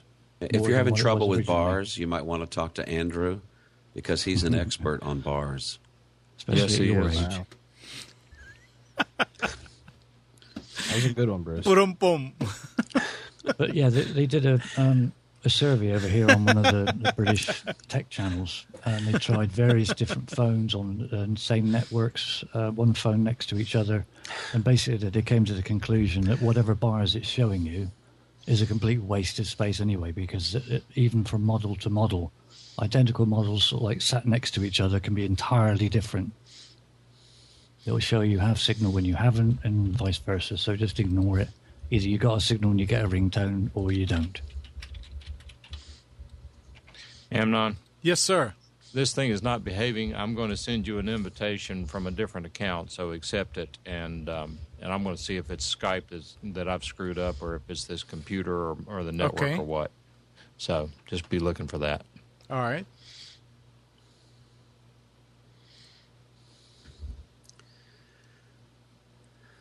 So, have you been following the iPhone rumors? I know there are many iPhone lovers who watch the show.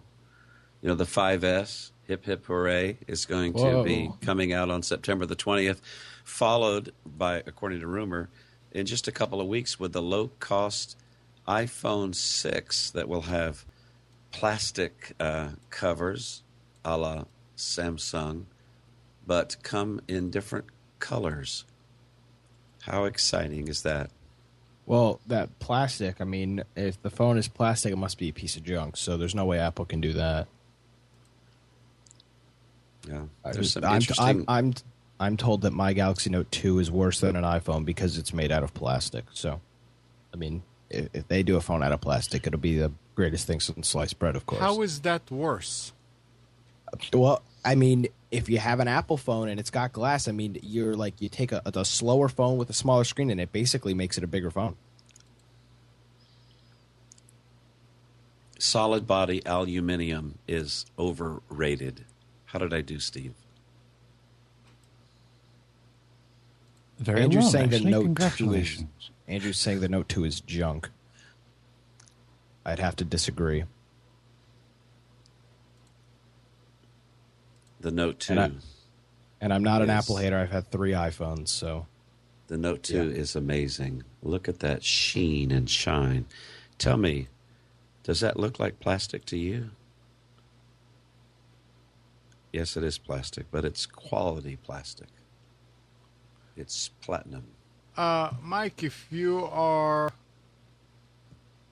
let me see. It didn't come in as a request. I don't have a way to add this.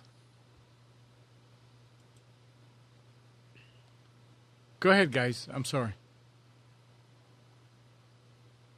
No, I'm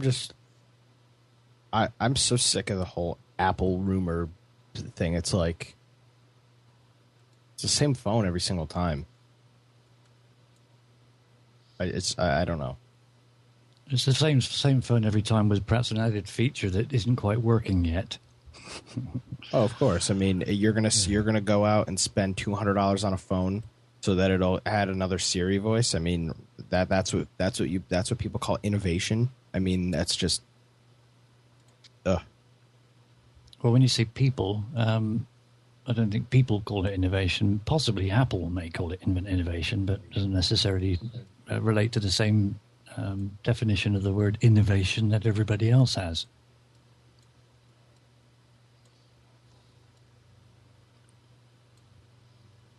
Mike? Yep. Yeah, just had to add it to the. I had to invite you to the group. I couldn't accept you as a contact. I'm still not getting video. Apparently something's hosed here. Just stop the camera and start again, because I see that a lot.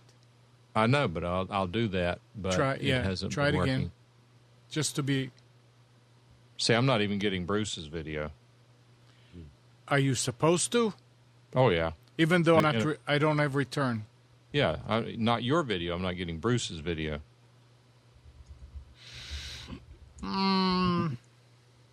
QoS, huh?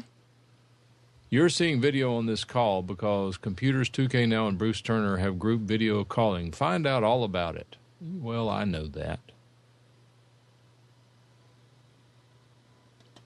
I think I'm going to reboot this computer and go all the way down to shut the power down on it. So something's being remembered somewhere.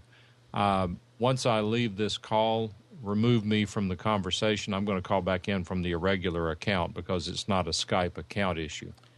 Yeah, and this is curious. I'm curious what's causing this because this has happened before when we've had interruptions and power flickers. I'm kind of curious as to what's causing this now. So anyway, just be patient. I'm wondering if you don't get it because the icon next to the account name is still a gray question mark. But I have no way of adding it. I mean, send IM, send SMS, send contacts. Send contact, file. send file, view profile, blah, remove. It says you're in my contacts. Send IM, send. Do you not have an icon on that account, Mike? No. Oh, that's why. Well, what he's saying is that Let me see what happens if I add. Now.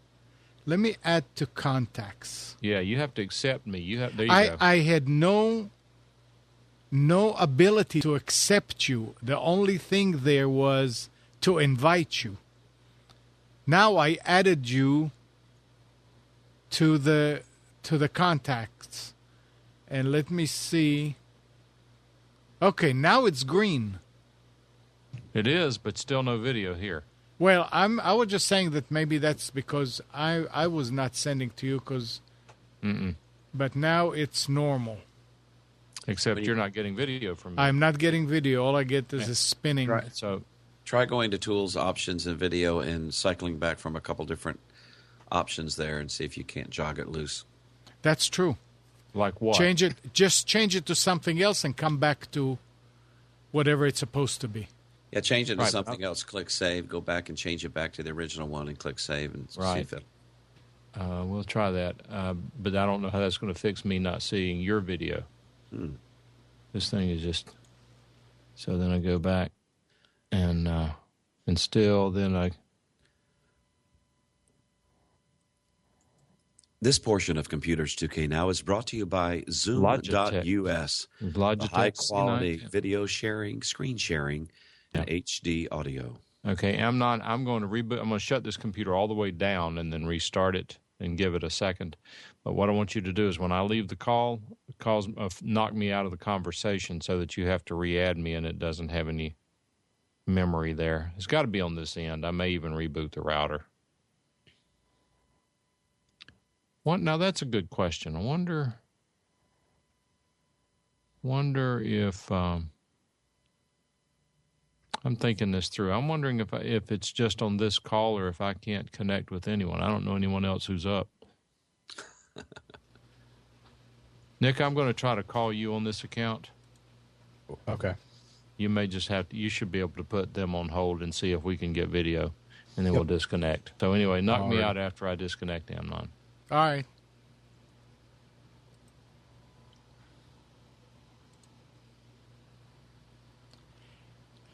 Technology.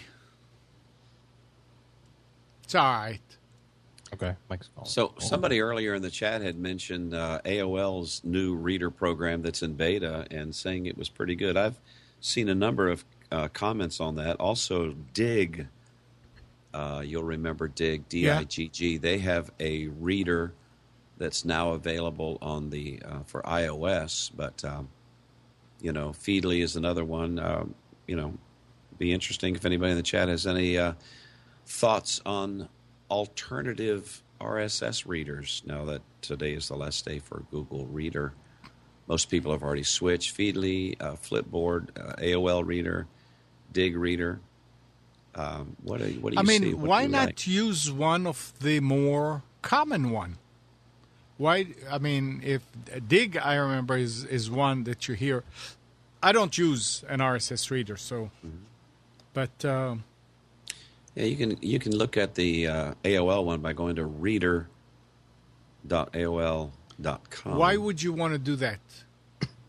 Question. Well, some people like having a one-stop shop. You follow. No. I'm saying why go with the AOL one versus one that's independent of that, like Feedly. It's the same thing. Whatever. There's different Twitter clients. You find one that you like that, you can sign into this AOL one, which I'm doing right now with your Twitter, Google, or Facebook account. I really like that. I'm glad that they allow you to sign in with your Google account. And so it's asking for my display name. So I'm going to pick one now.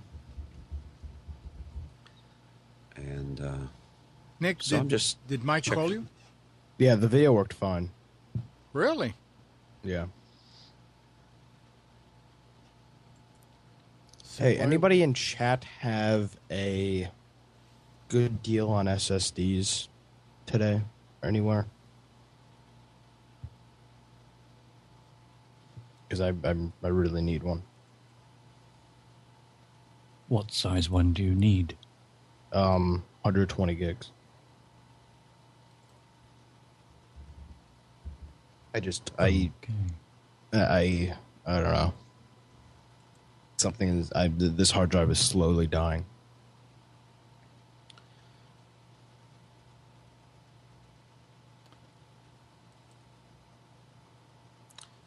See, I don't have a way to delete Mike from the group, even though he's not online anymore. He's showing in the recent that he's there, and there is nothing there to remove from the group or anything.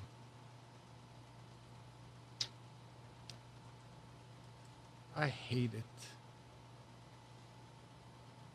I've not done group calling, so I can't advise, I'm afraid. I can invite him to the group, but it looks like he's... what does it mean when your square is empty? It's hollow, kind of. It's just green outline. Not green, completely green, but just an outline of the green. He's not offline, but he's something else. Away? I don't know. Yeah, Nick, just Google SSD drive and Google and click on shopping, and you'll see just a ton of stuff. You can sort it by low price to high. Yeah, I have no clue what's going on.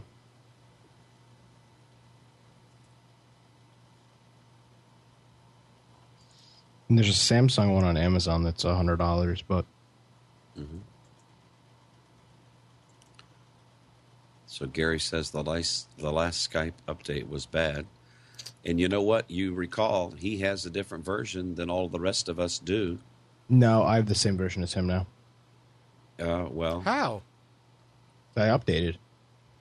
Well, I click update on mine, and it says I have the latest version. Yeah, same thing here. It's funny, my Skype's telling me I'm offline right now. Yeah, see? You guys got a bad... You guys got a bad update, it sounds like. Yeah, my version of Skype is... What version are you on, Bruce? Let me go back and look at it again. But I don't have the .58 in there, so I'm at 6.5.0.158. I'm at 6.5.59.158. Yeah, it's that 5.9 that distinguishes yours from mine. So, yeah, I'm currently offline on Skype. Mm-hmm. Well, funny thing is, I don't even see... Oh, there you are. No, you show that you're online on mine. Nope, my thing is spinning, and I have none of all my contacts are offline. Yet you're Do you talking SATA with 3 or SATA 6, Nick? SATA 3. Oh, you can get some cheaper ones then if it's not SATA 6, unless you want to buy for the future. Yep. Brent puts a link in there for you. You're going to be getting a new computer by the sounds of it soon, so you might not go for one that's SATA 6. You get the speed improvement. Here's one. Not that much more, to be honest. There's a go. Thanks, Brent.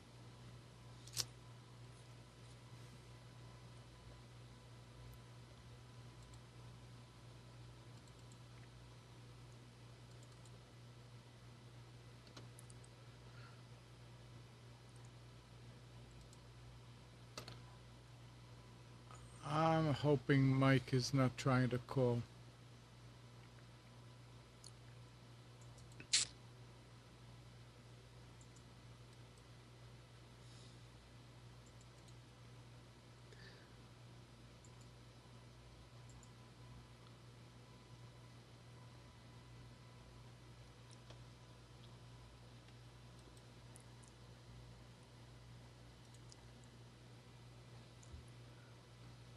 The right Okay, spree now on that one's...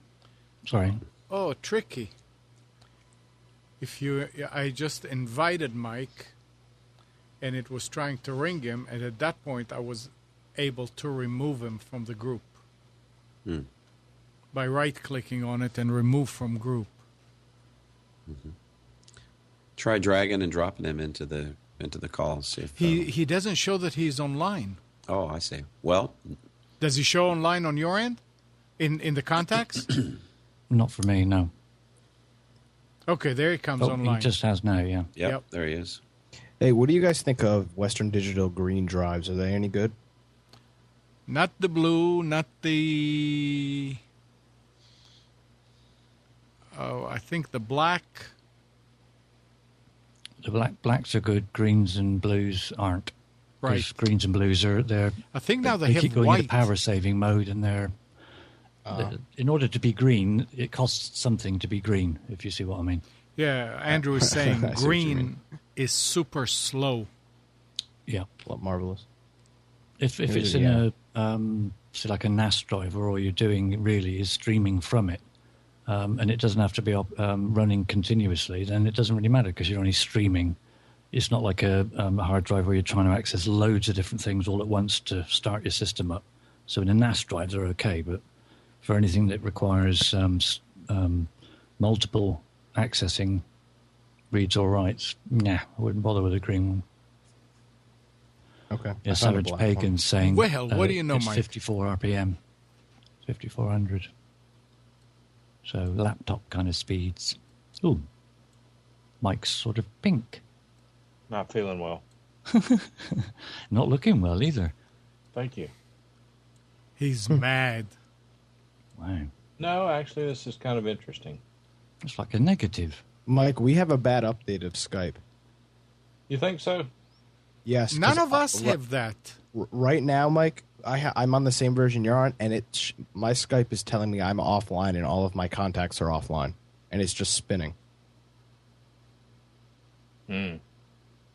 And I can't go online.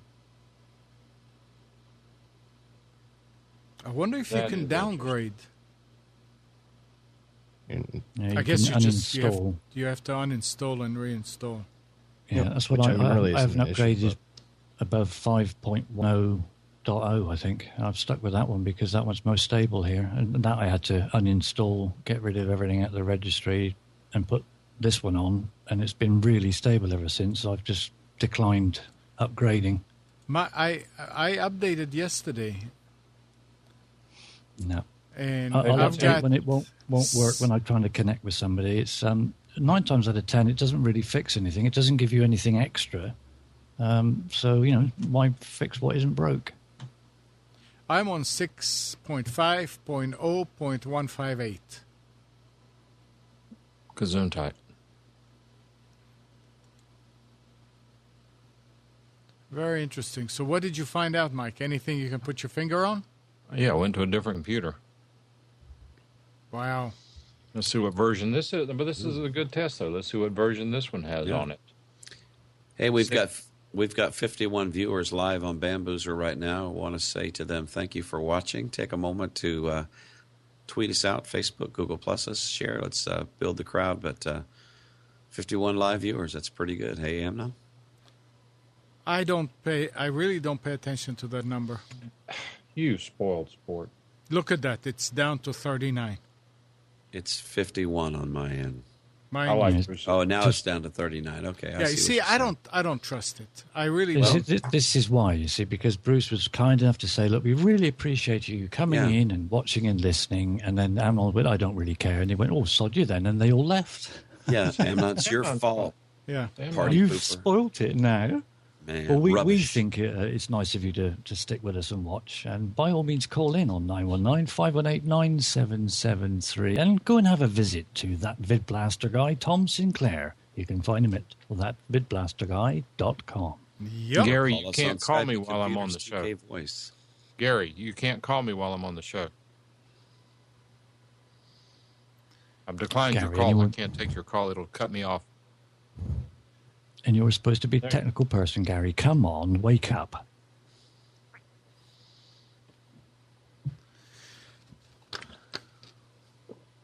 Nick, are you going to reinstall? No. Okay. The version that I'm calling in on right now is 650.158. That's what I There you have. go. That's what I've got. I'm ordering 2 new hard drives and then going to do that over the week. So when did you win the lotto then, Nick? I wish. Yeah, it'd be nice, wouldn't it? Well, when you do, don't forget your friends. Yeah. So I kept this for when Nick is on with us.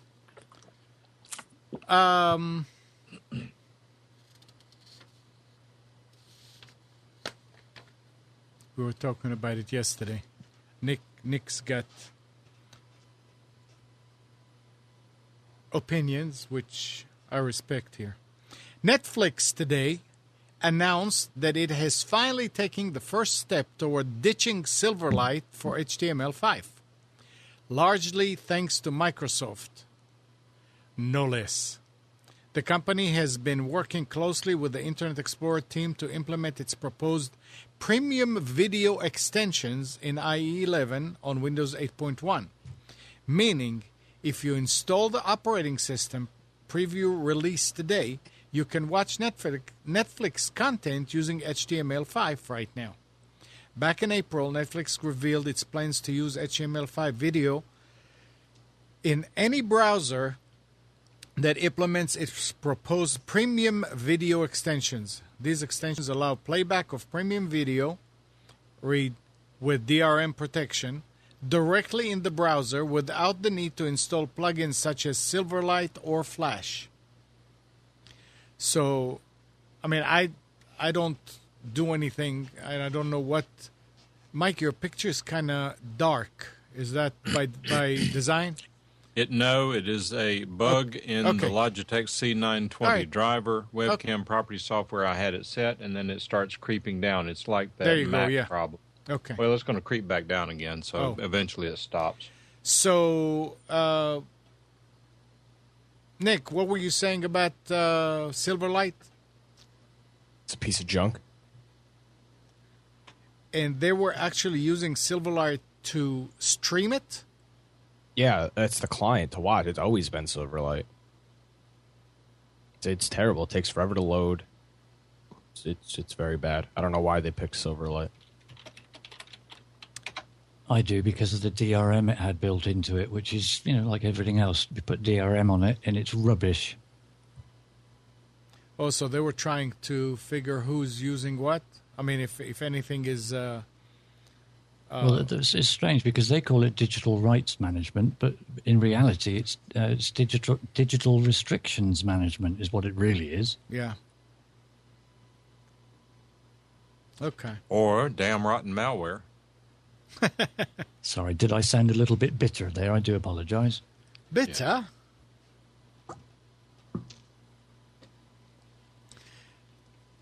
Mike, did I tell you what Marshall was telling me about that whole Paula Deen thing? No. He works with China a lot. I mean, all his products are being made in China. But he doesn't speak Chinese, and they don't speak English, so they have a go-between. Kind of, there are special people over there that their job is to go between American companies and the Chinese factories. And so on some calls, he would hear the Chinese people keep saying, nega, nega. Speak up, speak up. Is that what it means? Mm-mm. I was teasing. Go ahead. Oh, I think he said that it means, let me think a second, or something like that. Nega, nega. And he says, somebody needs to tell Paula Deen's attorney. That's what she was saying. She meant, hold on a second.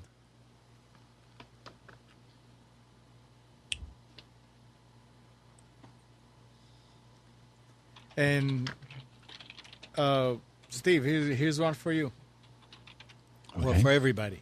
18-year-old Justin Carter of Austin, Texas, was arguing with a friend on Facebook about League of Legends back in February. After being called insane, he responded with, "Oh yeah, I'm really messed up in the head. I'm going to go shoot up a school full of kids and eat their still breathing hearts." Below that, he wrote LOL and JK. He was arrested March 27th and has been in jail since that time. A hearing to review his case is scheduled for July 1st. His parents have launched Change.org petition to convince the authorities to release their son. Now, more proof that the authorities and those in charge, if you like to call them that, have no sense of humor. They just are devoid of a sense of humor, even just a little minuscule part of one. It's insane. Oh, no, that he said that, so it must be true, and he's going to go out and eat people's hearts. You moron. That's America for you. When I was talking about this with Nick last night, he was saying, yeah, but if they didn't do anything and something would have happened. Is that what you said, Nick? Yeah. No. So if they didn't arrest this kid, or make a point about it, then somebody would say, well, if this guy can do it, then then I can do it, and then everybody on the internet is gonna say how they're gonna go shoot up schools and eat people. So if they don't do it, then they're not making a point, and then everybody thinks it must be okay to do that. But keeping in jail for months. We've just had one of the top guys in Parliament over here give advice to the Crown Prosecution Service, which is the department, if you like, that follow through with prosecutions of people who have broken the law or broken a law or the laws or whatever the hell you want to call them. And the advice they were given is you have to take what people write on social media sites and things and look at it in the overall context, as opposed to just picking that piece out and thinking, oh, he said he's going to murder people, so that's the most important thing. You need to look at it in the general context, and is it in the public interest to take action and pursue and continue with that action, or is it just enough to go and say, look, you need to be careful what you're typing, pack it in, or do you go full-fledged and take him to court and all that expense, which has happened a few times over here. Some of it is like, yeah, look at it in the context it was written, have a bit of common sense, and you could save yourself an awful lot of time and expense. Right. It's a big expense, too. Not you know. So Amnon, let me ask you about this this story I put in there, a link, a 2-year-old flash bug that still allows webcam spying on Chrome users. Why can't they fix this? And I'm going to go ahead and take my Planters dry roasted peanuts. I'm going to cover up my webcam because, well, have you hacked your site? I mean, is your site capturing my webcam or not? No, it's not. But let me tell you something. For years and years, I have a bag that I put over the camera when I'm done. I'm serious. Yeah.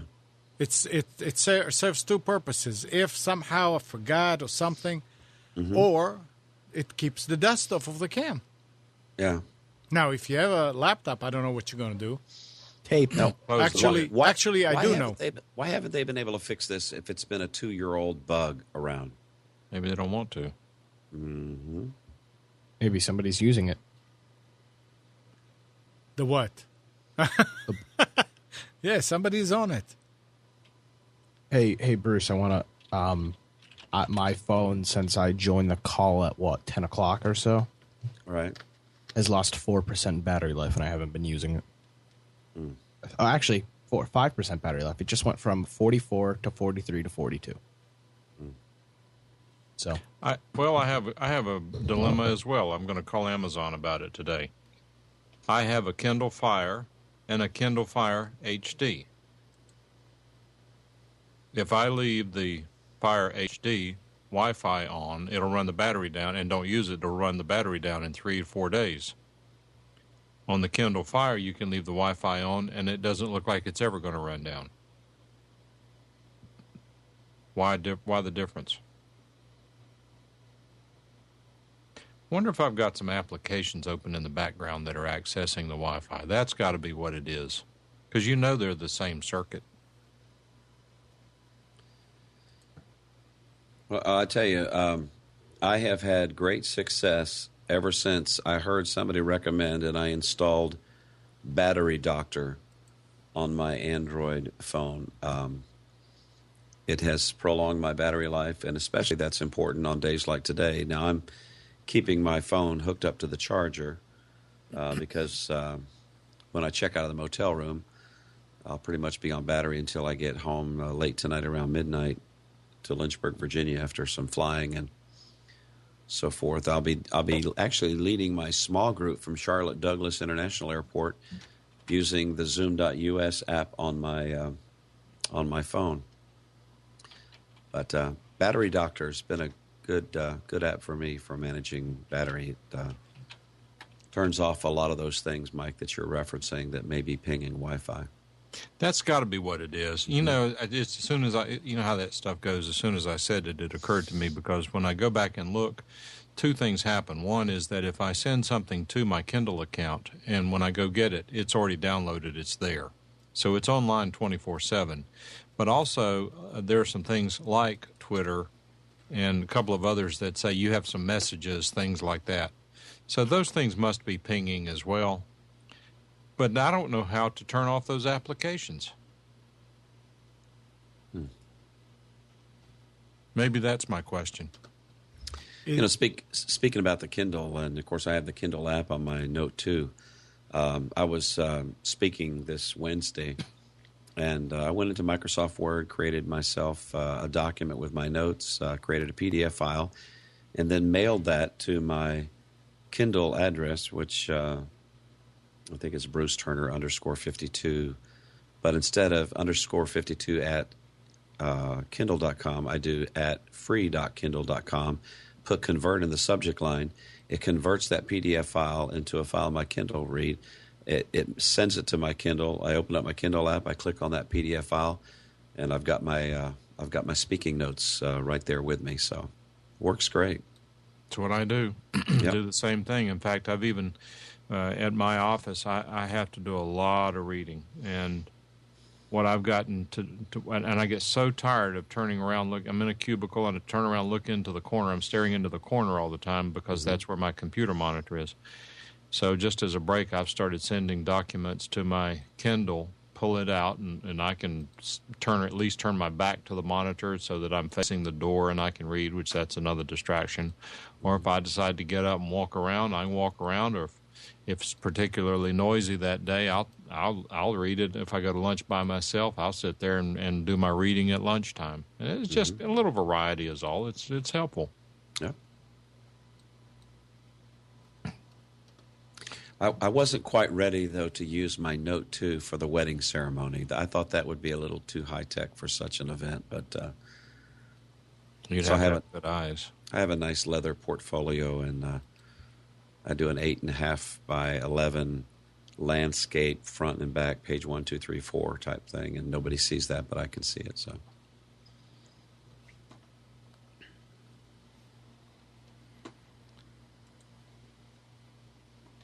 What is this? Mm-hmm.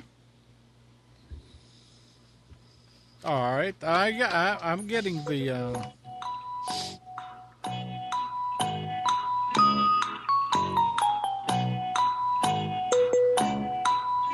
A big chunk of the Azure cloud will be living on the plains of Iowa. Microsoft will invest another $700 million to expand its Iowa data center campus near Des Moines, marking the third major server farm for the state this year. Facebook recently announced a new data center in Altoona. The same day, Google said it would put another $400 million into its facility in Council Bluffs. Why Iowa? Aggressive tax incentives and a central location to bridge the distance between these companies' East and West Coast server footprints. I didn't know you could speak Japanese, Amnon. I do. You just said, why Iowa? I said what? Why Iowa? Why Iowa? Yeah.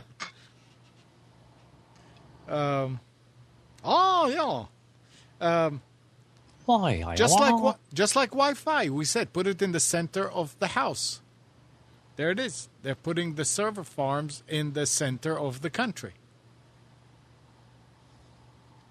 It's all.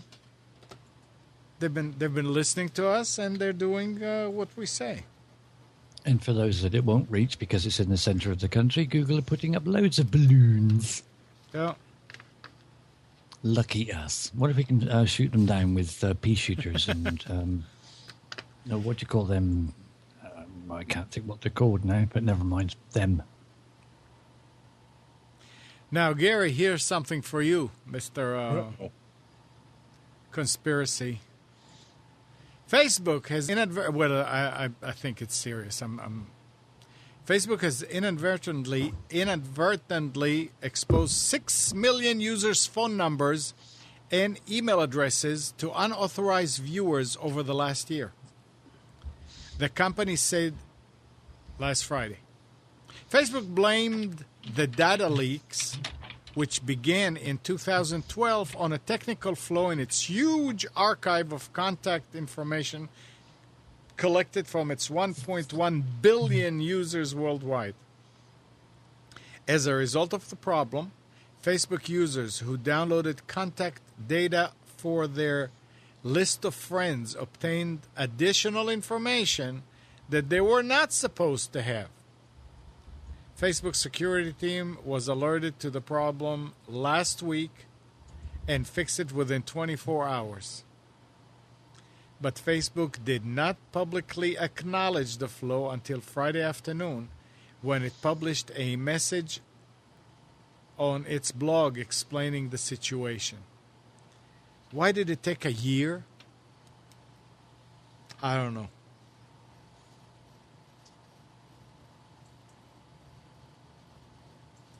And why, do you think that of all the people that requested contact list of their contacts from Facebook, there wasn't even one person that got in touch with them and said, look, I've got 40, I just got 200.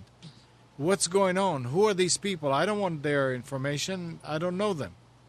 You don't think there was one honest person that did that? I say that there was, and they probably just ignored it.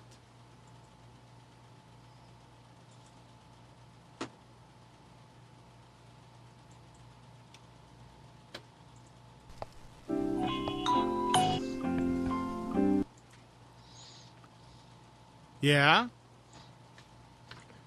Oh, well. Oh, well. All right, let's see who that is. Wait Brent, a second. Good afternoon. Good morning. Who's this? Hello? Hello? No? We can't hear you. I'm hanging up. All right. I'm sorry, what did you say? You recall that I was fighting a malware problem on a computer last week. Brent reminded me of it. I hope he's still here. I got distracted. But I had a problem in that a buddy of mine clicked on a link that he should not have clicked on. I still don't know if it was email or what. But it was a brand new malware. I spent quite a bit of time trying, and I'm sorry about the color. This is the C920 instead of the C910. It's on a different computer. I've adjusted every setting in the software and can't get it any closer than that, so I'm a pinko today. Anyway, he clicked on it, I worked on it, couldn't get rid of it, and I finally told him, I said, this must be brand new, because several of the utilities that I normally run are not finding it. I came home, and I'm repeating what I said last week. I came home and I posted it and did some searching and found out that it had been reported to Malwarebytes. Several hours earlier, they were working on it. So, indeed, it was brand new. That didn't help you much. Well, no, but I just told him, don't. What happens, I finally got Microsoft Security Essentials to install on the computer. He was able to use the computer. It would bring the pop-up, and then it would kill it. So he was able to use the computer, and he doesn't use it a lot anyway. He was able to get to his email, things like that. I logged in the next day, ran everything. It still didn't fix it. And then I went, and I don't remember all the timing and on it, but I tried several things. Nothing would get rid of it. I waited until last Sunday, and started running things again. And finally... and as things happen, unfortunately, when you start working on these things, you do so many things you're not sure what happens. But one of two or both of the things that I did solved the problem. One is I ran Combo Fix, which you have to be real careful running it. And as soon as I ran it, I was disconnected, couldn't log back in, the whole 9 yards. Finally, when he got home later that day, he logged back into the computer and restarted it for me, and I was able to log back in. So Combo Fix did not wipe out the computer. After running Combo Fix, I downloaded and ran Hitman Pro, Hitman, Hitman Pro.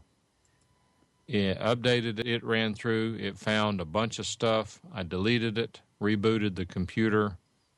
I was then able to update and run Malwarebytes. It didn't find anything.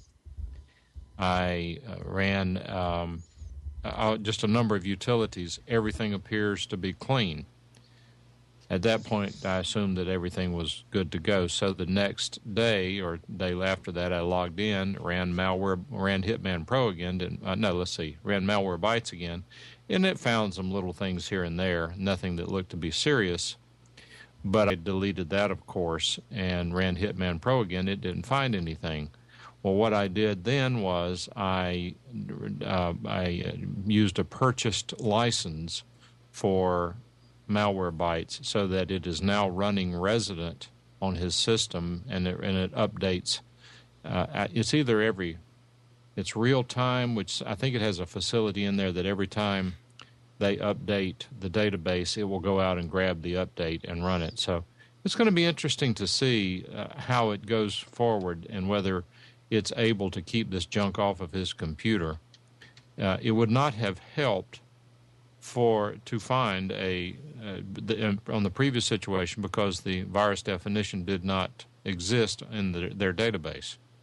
But it's going to be interesting to see if this helps him. He has a real problem clicking on things because he's a real trusting guy. He's not convinced that the bad guy's out to get him.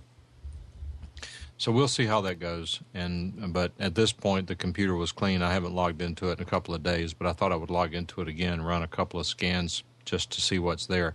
But it's working well. Everything installs and runs, and hopefully it's okay. Yep. So, Andrew, here's your answer now. What was the question? Andrew was saying, I don't think it's that easy to get a virus. He's not running an antivirus. But he's talking about his Mac, isn't he? No, he was talking about the fact that the antivirus companies are making people think that it's a lot more common and so forth. And I told him, I said, it's very easy to catch one. All you have to know, it all depends on your behavior and your attitude with the computer and if you understand the pop-ups and all that kind of stuff. Yeah. Well, see, the problem is that when Andrew's on his pills and he sees all these little bright, shiny pop-ups, he just plays whack-a-mole and tries to click on them as quickly as they pop up. Andrew, what do you mean no Windows? You said that you're using the PC. No, Windows. I said Mac. He said no. He was talking about Windows. Oh, I thought he says no Windows. Yeah. Andrew, why don't you call in? Video. As long as you look okay. He always looks good. I was going to say, boy, you're playing with fire making a comment like that. I know. He always looks good. He always thinks he looks good. Yeah, he's shy. Oh, it's all right, Andrew. It's okay. We're not going to hurt you.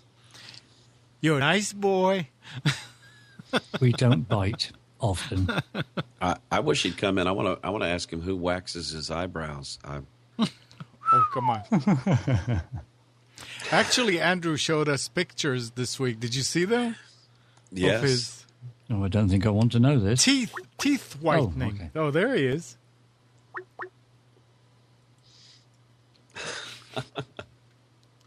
I'm shy. I called in because I need some advice from you guys. I'm having a big problem here. Yeah, and you don't have video either. No, I'm sending video. No, you're not. He's got the 0.59, 0.158. No, he's on a Mac. There he goes. Now. All right. Okay. So I have one of my Skype machines is no longer running. It was getting really hot in here, so I turned it off for about a half a day. When I went to turn it on, it posts, it beeps once, and then it does nothing after that. It I beeps. tried to go into the BIOS, I can't go into the BIOS. It goes into that like American whatever load screen, and Megatrends. and then it stops at device number 2. Let me ask you a question, Andrew. Yeah. Are you sure that the beep is the post, or is it a warning code? No, it's post. It's posting. Okay. It's one beep. Well, if it's posting, then it's not the motherboard, CPU, or RAM. Not necessarily, but probably. What the first thing you would do, in my opinion, is you go in and you disconnect everything from the motherboard. And this is tricky to do, but you try to boot the short. How do you give the short answer? You've got to make sure nothing plugged into the motherboard is the problem. The short way to do it is to leave the video card connected and like the USB keyboard connected to see if how many memory sticks are in it. I got one right now. Just one? I just took them all out. Took them all out except one. And did you take that one out and put it back in? No. All right, you need to do that because sometimes a bad connection on the memory. We've had that problem here multiple times. And so you take it out and put it back in a couple of times. If you had deoxit, I'd tell you to clean the fingers on the contact. But I do have contact cleaner. I didn't say contact cleaner. I said deoxit. I thought I told you to. WD-40 on it? Do what, Andrew? Can I spray WD-40 on it? No, why don't you just go get some Clorox? Okay. Just spell it all over the thing. No, what you need to do is take it in next time you're having a bath. Take it in with you. Well, no, I was just going to say run it under the sink. If you don't have any of that stuff, I reseated the RAM. Okay. And the only thing I have plugged in there is the video card.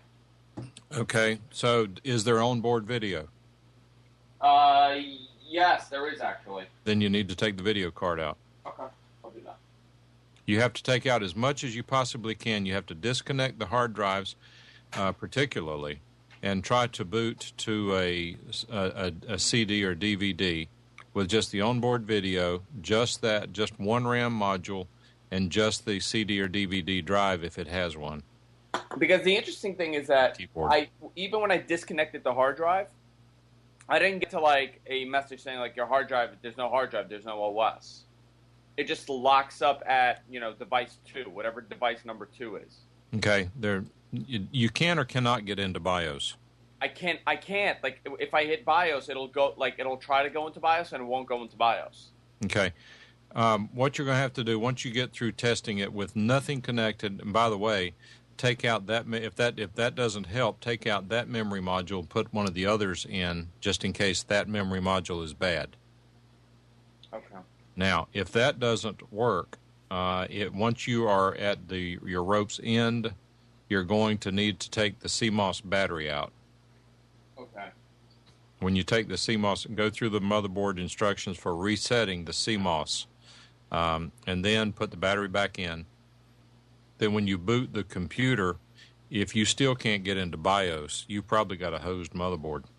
You done motherboard went bad if I can get it. Huh. It's funny, though. If the motherboard went bad, why would he be posting? Well, he may not be posting just because he's getting most of the way into it. He's getting to the beep on post. But if he can't get into BIOS, he's not all the way posting. Yeah, it says like entering setup. Press F12 for BBS pop-up. 1 AMD Northbridge. Initiating USB controllers done. And then it goes into keyboard, mouse, storage device. It loads everything. And then it goes to device number 2 and installs. Device number 1 is generic USB SD reader.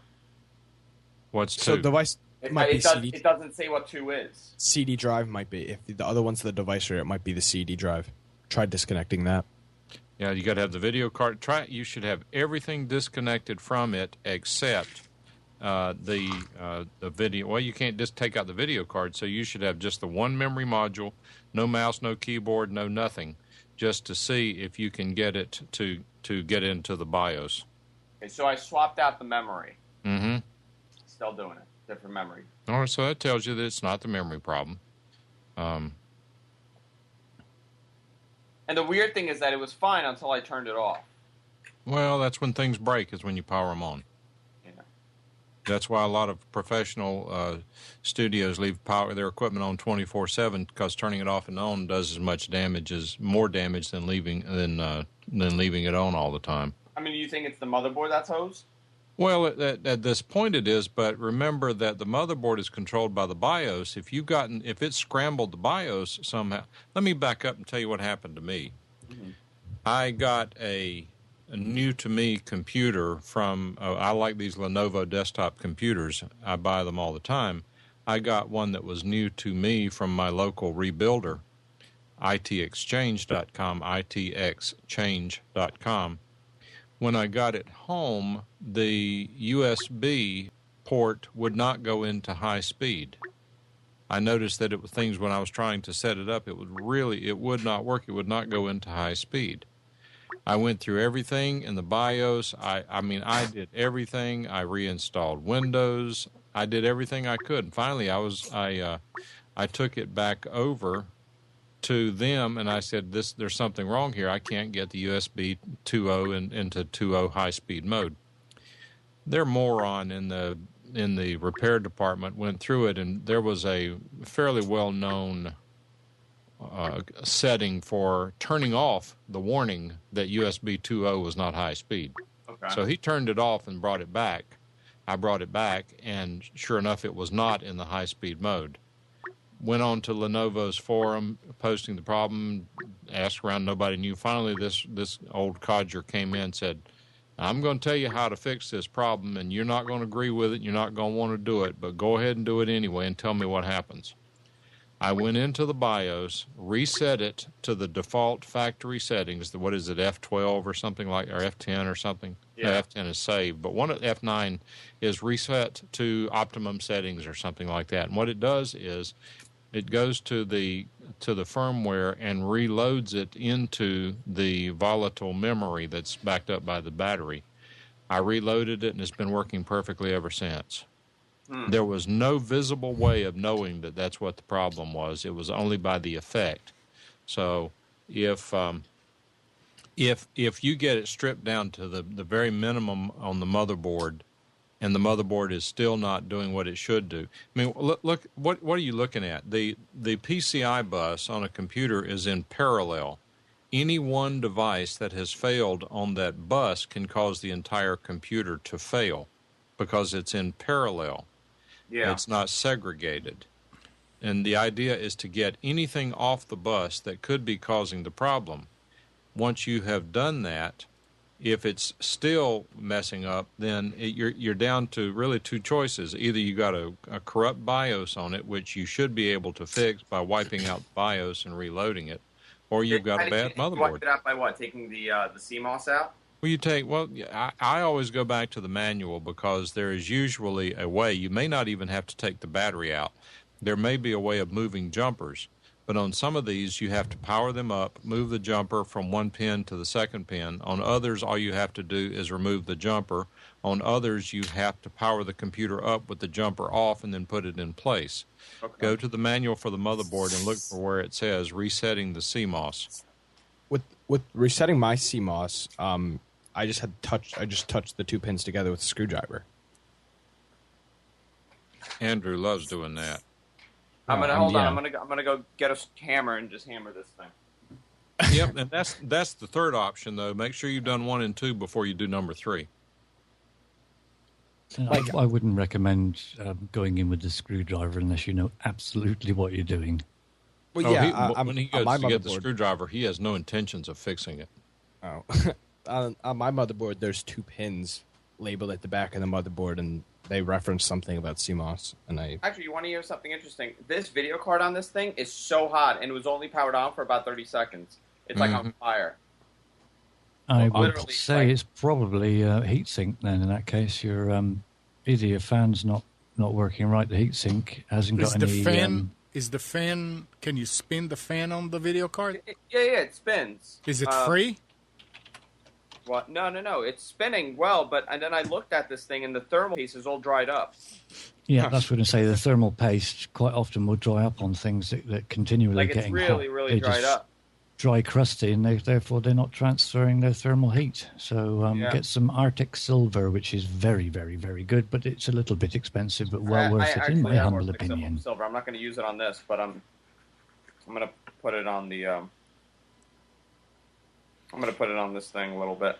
Hey Nick, by the way, your avatar Settled. It looks like your Skype settled. Okay, well, I have to go anyway. I have to finish unpacking because I'm getting yelled at. All right. So, I will probably talk to you guys later on tonight. Yep. All right. You Have a screening? good night. Yeah, no, I'll be here. Okay, good. Alrighty, talk to you guys later. Thanks. Talk to you. See you, Nick. What's the motherboard, Andrew? I don't know. It's a gateway. It's like a crappy gateway I got like 5 years ago. Crappy gateway? That's not crappy. Crappy gateway motherboard. Andrew Zarian. I'll tell you. I'll tell you the model. Well, that would be good. DX 4300-03. Let's see here. Desktop PC Newegg manual. Let's see. Anyway, let's see if we can find that.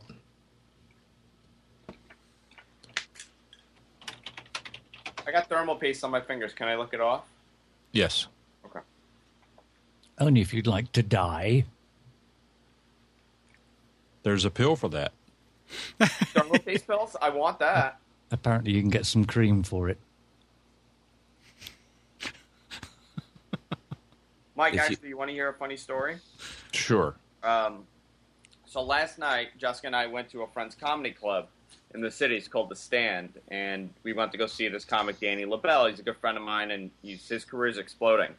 And these guys are, they have a PA system, and for whatever case, it's really bad, the audio setup that they have.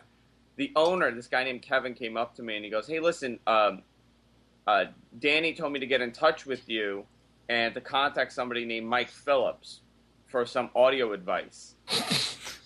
And he goes, "Is Mike available to like come and visit?" I'm like, "Mike doesn't live here, but if you want to fly him out to New York, I'm sure he's more than willing." And he goes, "All he told me was contact this guy Mike Phillips. He'll fix your problem." And who said that to whom? Danny is a listener of ours, so he listens to all our shows. Oh, okay. And he knows that Mike is the guru when it comes to audio advice. Yeah, I've sort of become the person I swore I would never become. Why? I don't return all emails and phone calls anymore. Oh, it's okay. It's a little, it's a little too much.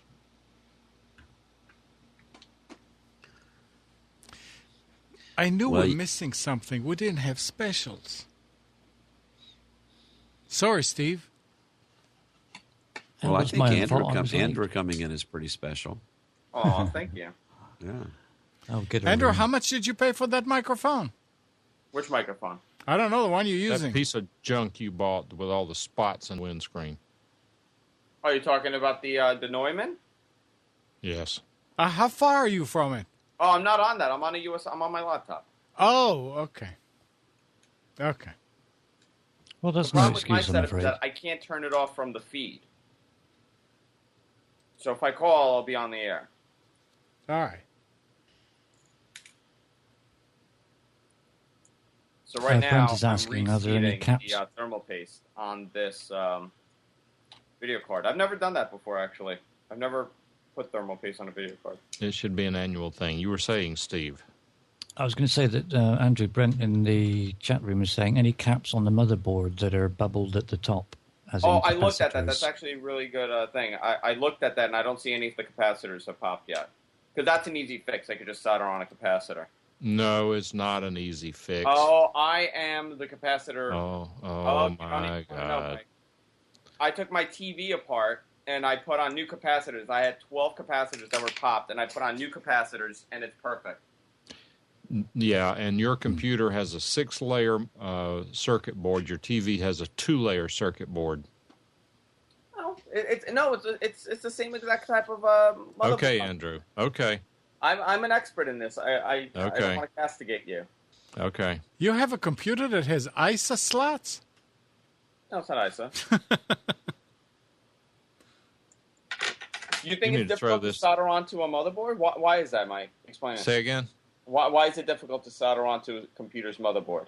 Because it's multi-layer. You don't have the right soldering station. That you have to solder at the right temperature to cause the solder to melt all the way through without destroying the circuit board. If you pull out one via from the layer in the center, and your circuit board, your motherboard is toast. Yep. Well, I guess I'll have to try it and see, and then we'll see who wins. Well, Is the graphics card that you're now replacing the paste with, is that the one from the machine that isn't booting? Yeah, it's interesting because the machine comes with an onboard graphics card and an NVIDIA 4650. Right. Did you Okay. try? I'm sorry, 8 Ti. I was going to say, we'll try it now. If it's got an inbuilt one, see if it will boot. Yeah, I'm going to try I got to find a DVI to VGA adapter. But it is interesting. Let me just look at the capacitors on this. That's actually, let me just double check. Because I looked the other day and I didn't see any. I think most women will probably be sat out there listening now. See, blokes cannot multitask. Yeah, those will be like right around the processor fan. Andrew, put on your GoCam hat so we can see what you're looking at. Oh, that'd be actually, you know what? I might have something you guys could look at. Let me see what I can do.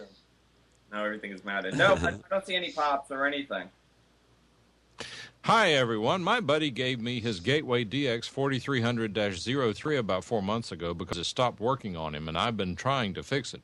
When I turn on the computer, the fans and the hard drive start spinning, and the disk drives can open, but nothing else really happens. Even the power light on the case doesn't light up. I have no video output either. I believe the motherboard could be bad, but I'm not sure. I have video output. Yeah, so... Well, I did buy this refurbished, and I bought 2 of them, and each of them were $300 at Micro Center. It was actually a really good deal. At the time. Yeah. Well, not such a great deal if they're not working.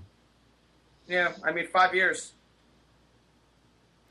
Jim is saying something on the chat that we talked about the other day. Some people told you is to change the power supply because one of the voltages may be bad. It's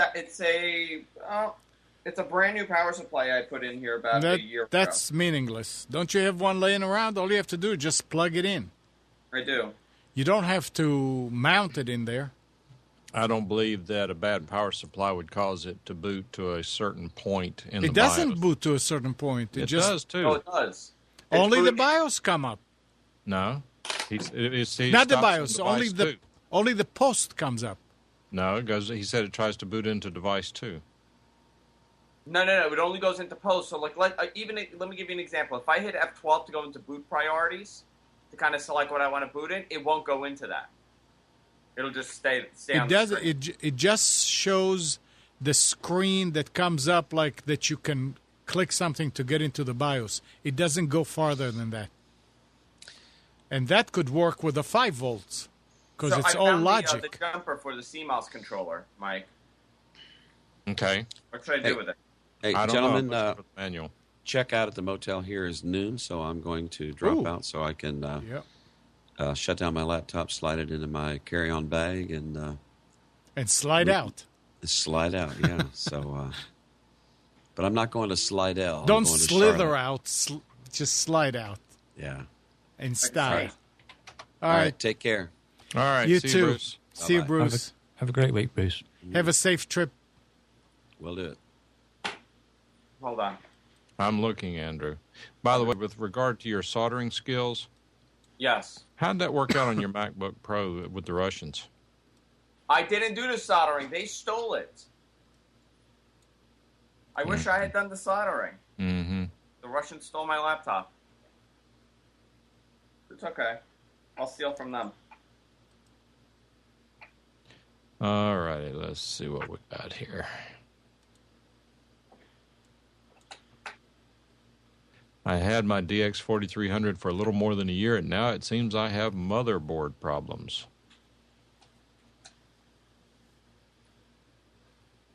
Some of these websites on the internet where they try to tease you with the answers. Oh, here's the answer, but you have to subscribe to get it. I block them. Where is the user related manual? Yeah, it says Control CMOS, and there's a jumper on it. There's 3 pins, and it's on 2 of them. Right, but be careful because we're looking. Just be patient. And I'm looking now to find Energy Star. Jessica's home, and I think she's going to hit me. Wouldn't be the first time.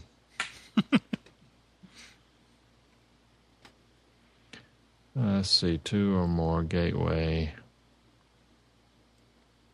I'm back. I have to wash the thermal paste off my fingers. You have to wipe it off.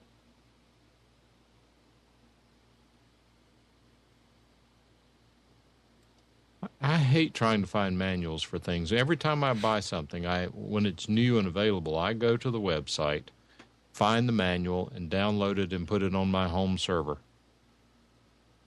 And? I can't find the manual for his motherboard. What makes you think? Oh, you mean on the net? Yes. Yeah. Well, Gateway is not that good with that. Who bought Gateway? Acer. Really?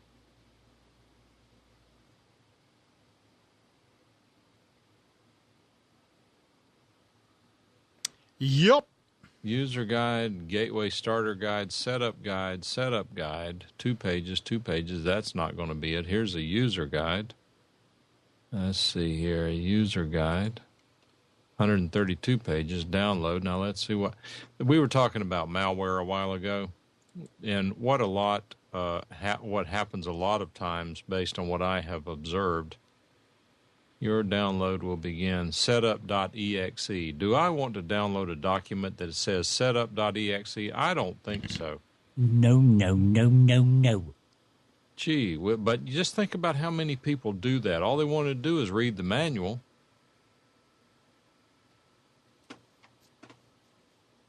Toshiba was suing websites for putting up service manuals? You mean putting their service manuals? I would think that if when I look for documentation, I go to the manufacturer and look there first. If the manufacturer has it, why should anybody else put it up? There's really no need. But the problem is the manufacturers don't always do it, and you have to go to another third party to find it. What? I'm back. Yeah. Brand, it is an AMD. That is correct. No, so, wait a minute. AMD BIOS. Is it an AMD computer or an Intel? It's an AMD. Okay. Did you find an adapter? Oh, no, I didn't go looking. Jessica had to go hit me. She hates him. I have an adapter here. So it's weird because I got to figure out if the hard drive is actually spinning. I have to take this out and pop it into something else because I don't hear the hard drive spin. Do you have a SATA? Is it SATA or IDE? SATA. All right. So do you have a SATA to USB adapter? No. Why not? Because I use this. What is that? A dock? Yeah. That's the same thing. It's Okay. just in a different form factor. Oh, I'm sorry. You ought to be ashamed of yourself.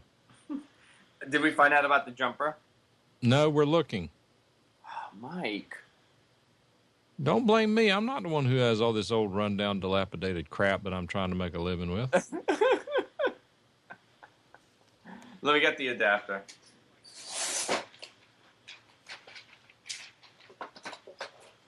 You know, at one point I had like 500 of these things laying around, and now I can't even find one.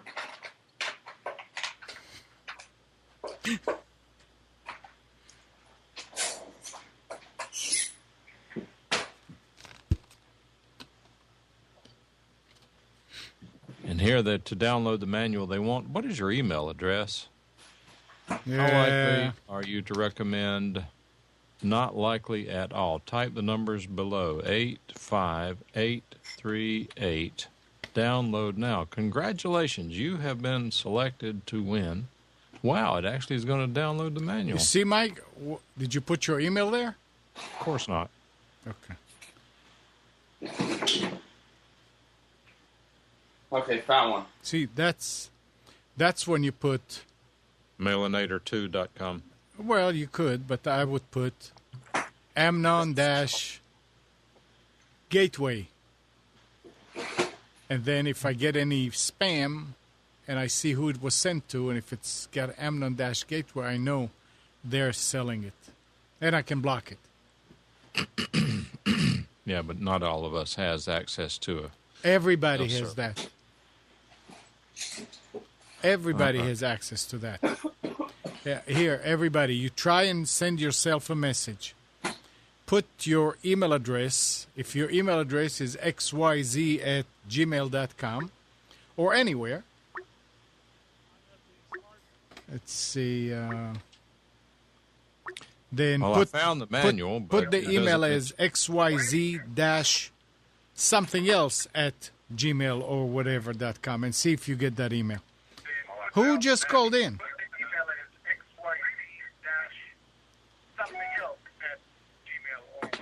Is that Larry? Hello.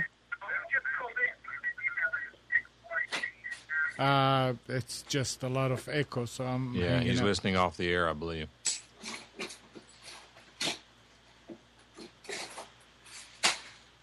Hello, Larry. But he's not answering. Well, he can't hear. He's not listening. Oh, it is Larry. Okay, well, you are... Are you going to talk to him, or am I? I don't know. I don't know, Larry. Larry said he was going to call in, and I said, well, let's talk to Larry.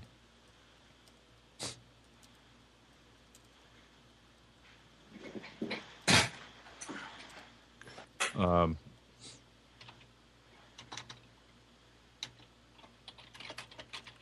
I can find a motherboard, it might be easier to find the jumper setting.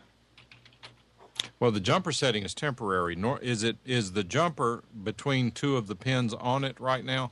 Yeah. So with the standard way of doing this, if it blows it up, it's your motherboard. But power it up. Mm-hmm. Once it's fully powered up, take that jumper.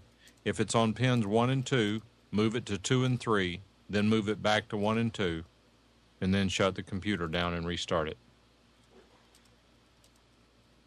While it's on. While it's on.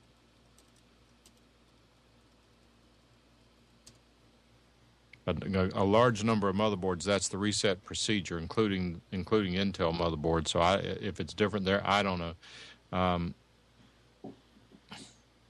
If you pull the battery, unplug the power, remove residual power, move the jumper, you can't possibly damage anything. Yeah, but it also, I've done that very same thing, and unfortunately, if you don't follow the exact sequence, it will either destroy it or do absolutely nothing. And I cannot find a manual. If anybody can find jumper? a manual, yeah, the jumper will not destroy anything. Yeah, somebody said it would. No, what you need to do is you need to remove it from the two that it's on, and put it on the two on. There are three jumpers there, three pins. That's what we just said. And you move it from the center and right or center and left to the center and the other one, and then you move it back. And you have to move it back. But some computers, you have to start the computer and then turn it off and then move it back. So you move it, you start the computer, wait 2-3 seconds, turn the computer off, and move it back where it was. Okay, so start the computer, remove it, put it No. Remove it, move it to the other two. Okay. Start the computer. Okay, let's do that. And then after 2-3 seconds, turn the computer off and move it back where it was. Okay. We'll try that. And if lots of smoke starts coming out, don't worry, Mike will ring the fire brigade for you. Yes.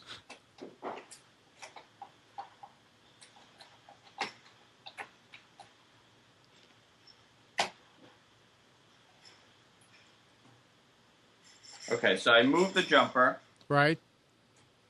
Okay, now let's plug it in.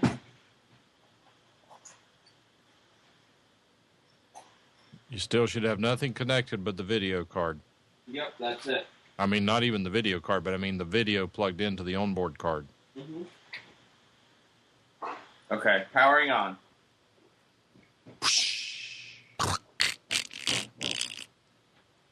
Kerboom.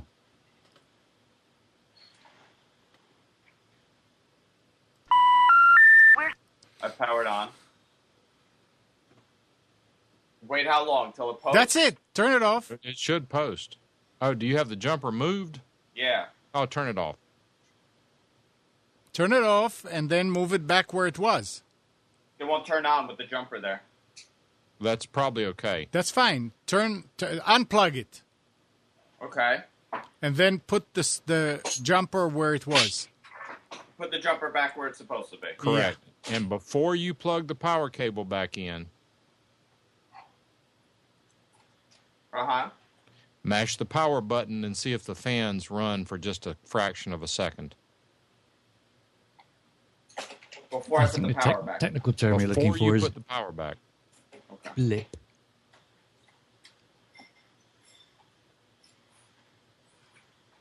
No. Okay. Sometimes it will. And sometimes that's necessary to fully wipe out the volatile memory on the computer, believe it or not. Oh, thank you. Appreciate it. Jessica made me breakfast. Is that an egg white? Breakfast, brunch. Oh my god, it's noon. Breakfast. I had eggs Benedict for breakfast. What are you having? Eggs. Cooked? What? Jessica told me I don't deserve eggs Benedict. Mm. So? Gotta plug it in. No, what are the eggs like? It's a very nice omelet. Oh, good, okay. Okay. Now it's I feel powering much on. happier knowing that. Oh, I got 2 beeps. Beep, beep. That's memory. No, it's not necessarily memory. That could be that the BIOS wants you to reset it to default. Now we got 1 beep. You should be trying to get into the BIOS. I'm not seeing anything on my screen.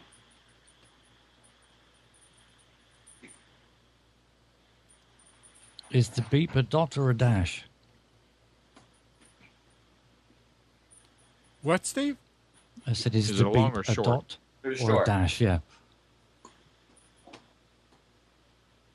But, strangely enough, I'm not getting any thing on my monitor. I got a black screen. It may be that the BIOS are set up to boot from the external video card. It's not plugged in. I know. Well, I know, but that switches automatically. It should auto Yeah, it sense. should. If you reset the BIOS, it should auto He sense. can't get to the BIOS. He can't get into the BIOS. But it should No, do it but automatically. If you've reset the BIOS, Monitor here. it should automatically send it out to the onboard Yeah, Yeah. video. I would. What'd you think. say, Andrew? I'm going to try a different monitor also. Maybe it's the adapter.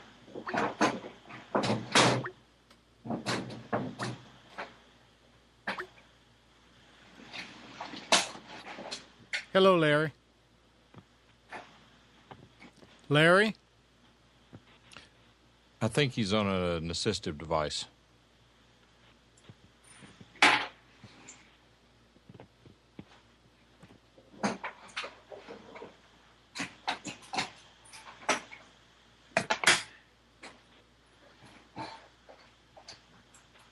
Larry, can you hear us?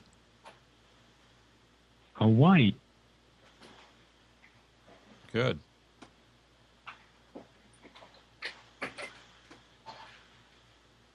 What's up? We're just sitting here trying to have a show. How are you doing?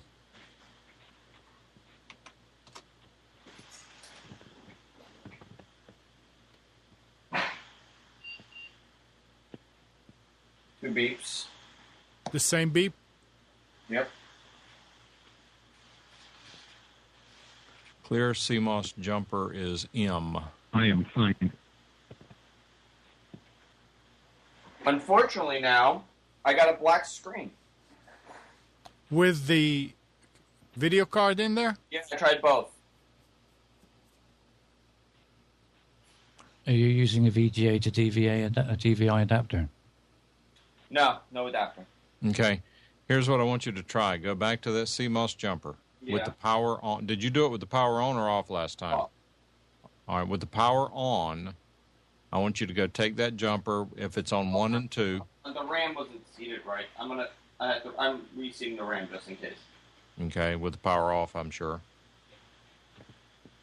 Let's see.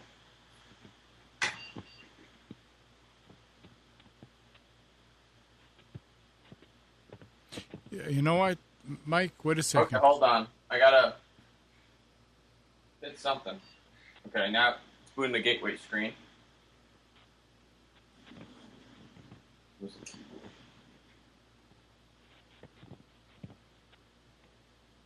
No, same thing. But now it's doing 2 beeps. So you think it wants me to go into BIOS? Wait, Well, I mean, you Mike, definitely, anytime you reset the CMOS jumper, you always have to go into the BIOS. Okay. What were you saying, Amnon? I was going to say take the RAM out and start the computer and see if the motherboard actually sees that and gives you the 3. No, it's Long. a black screen.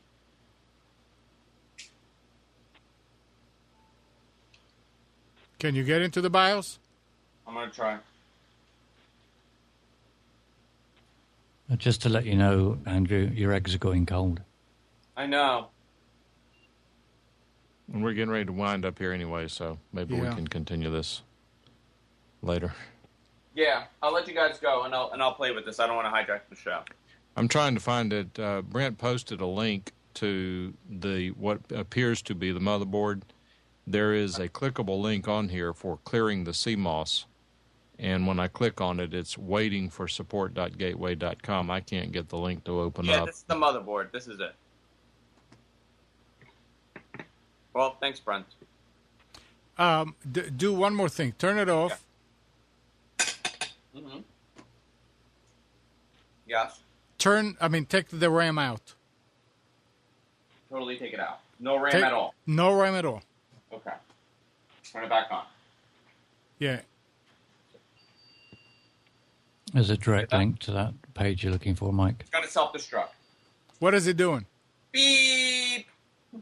Is it That's good. Only 1 or 3 of them? One gigantic, it didn't stop. It just, giant beep. I can't get that page to open, Steve. It's just sitting here connecting. So the motherboard does recognize that there is no... Yeah. Right, what it says on that I have page. something to say. Just a moment, if you can, please, Larry. It says on that page, Andrew, this is a clear CMOS jumper block on the motherboard. Use this 3-pin jumper block to clear the... my glasses, I can't see. To clear the CMOS RAM, pin 1 is indicated by markings on the board settings. Pins 1 and 2 covered, normal operation as in shown, so what it'll be to start with. Pins 2 and 3 covered, clear CMOS enabled. But it doesn't tell you the sequence. Oh, no, it says normal operation shown, which is pins 1 and 2. Yes. Clear CMOS enabled is pins 2 and 3 covered. Yeah. Correct. But that would suggest to me, and do you agree, Steve, that once he has booted with the power on, he should remove it from pins 1 and 2, cover pins 2 and 3, take it off of 2 and 3, go back to 1 and 2, and then shut the power down. Yep, exactly the procedure you've just said to do, yeah. With the power on, though, because that apparently is an active reset. This Lenovo board that I was having a problem with, I, honest to goodness, spent 2 hours chasing erratic problems because it turns out that I had not followed the proper sequence to reset the CMOS. And what was happening is I was allowing junk to get loaded into the volatile memory. I would agree with you, yeah. It's the procedure you've said to do is how I've done all the ones I've done. Okay. But I do know that it is not universal. Some you have to No, it's not. stand on You're your right. head to get them to do different ways. Generally, the ones that have the 3 pins like that, I would say, are like that. You've got a normal operation mode, and then you swap the pins like, instead of the left and middle, you put middle and right. Mm-hmm. Power off, power on, and then set it back to as it was. And that's what it basically not wipes it, but it sort of clears everything and starts again, if you like. By the way, Andrew, do you have a battery tester? A CR2032 battery tester? Uh-oh, he's gotten electrocuted. I'm alive. You like the eggs that much, you went to get some more. I had to go get some water. I'm not drinking today. Yeah, right. I doubt right. I doubt he's got a CR whatever tester. No, But I mean, do you have a voltmeter? no, I do, but not the type that you think. Have you got an LED that isn't attached to anything? I can look.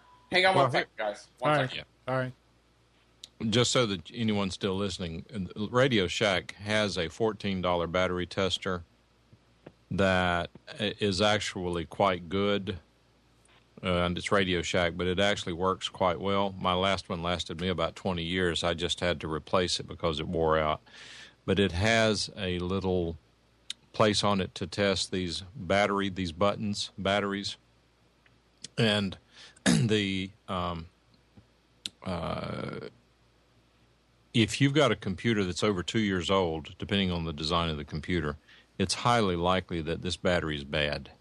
I suspect, that's just my guess, other than Andrew being the problem, I suspect that what's going on here is that this battery is either bad or has low voltage on it and has caused him to get some scrambling in the volatile memory. And we haven't gone through the proper reset series yet. The battery doesn't matter as long as the power's on, but when you turn it off and turn it back on and your computer goes south, there's a very good chance that that battery is bad and the computer does not know what to do when you turn it on because the CMOS is scrambled. I mean, that makes a lot of sense, actually. I mean, I ran into that because I deal with old computers all the time.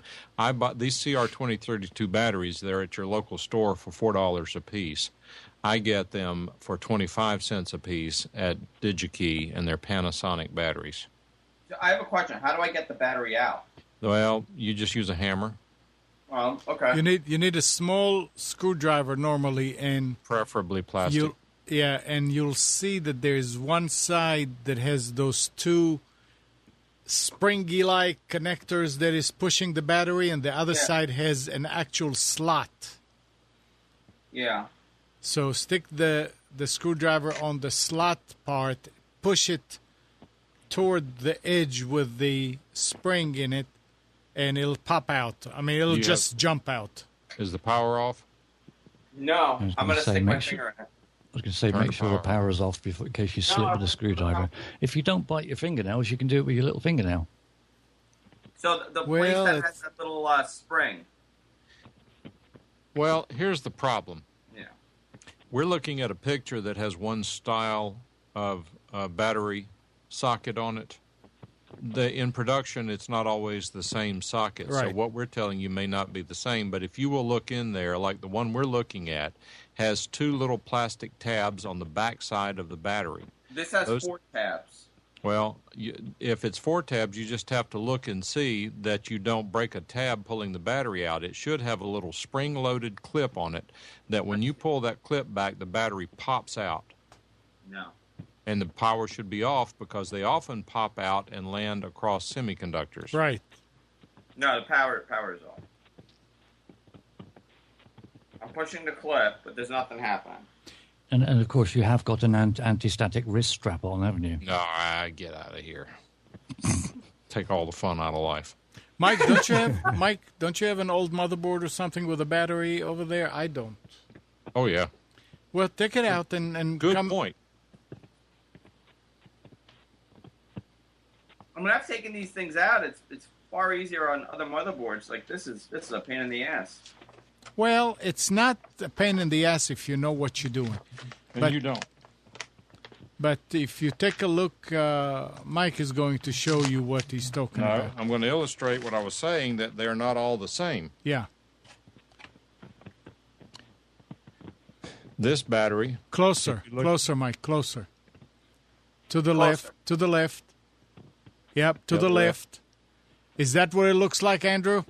No, not at all. It's not like that. It's not that round battery like a button? No, it's a round battery, but you see that thing on top? That's clip. not there. This is, there's like 4 clips on the side. Right, well, just hang on.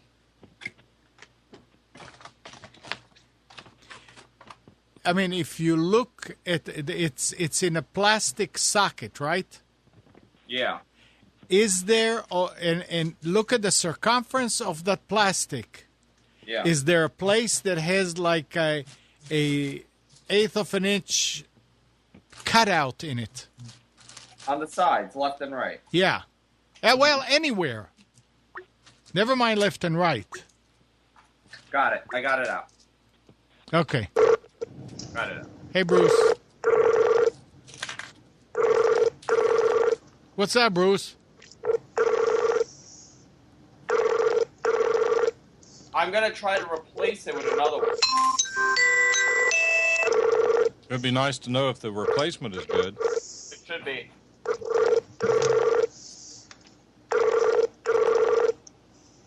See, here's another style. Look at it. Andrew. Yeah, that's the one that I have. I just got it out, actually, Mike. But do you see that little clip on the side? Yeah. That little clip, if I push that clip, that battery should pop right out. Right. No, not this one.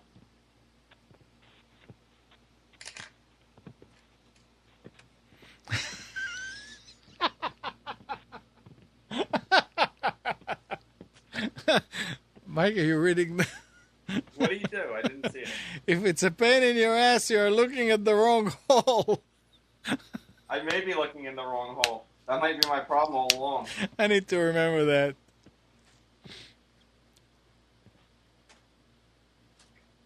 And Laverne is saying that. He may be right.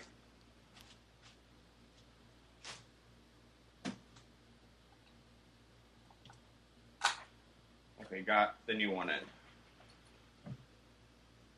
Now, when you did that, you wiped out the CMOS, the volatile memory, when you took the battery out. So once you start the computer, look for any indication that it wants you to go into CMOS, whether it's F2 or delete or insert or whatever the key is. You have to go into the computer to reset the CMOS to default. Right. Okay. You have to set the time, the date, and everything. Go into the BIOS. Yes. Yeah. If it doesn't give you the option to get in, I mean, a lot of times I don't remember if it's F10 or what it is, but. BIOS is delete for me. Okay, then you should turn it on. You should be hitting the delete key. Just tap it every half second, sort of tap, tap, tap, tap, and eventually you should get the blue screen. Not of death, but the blue screen of BIOS.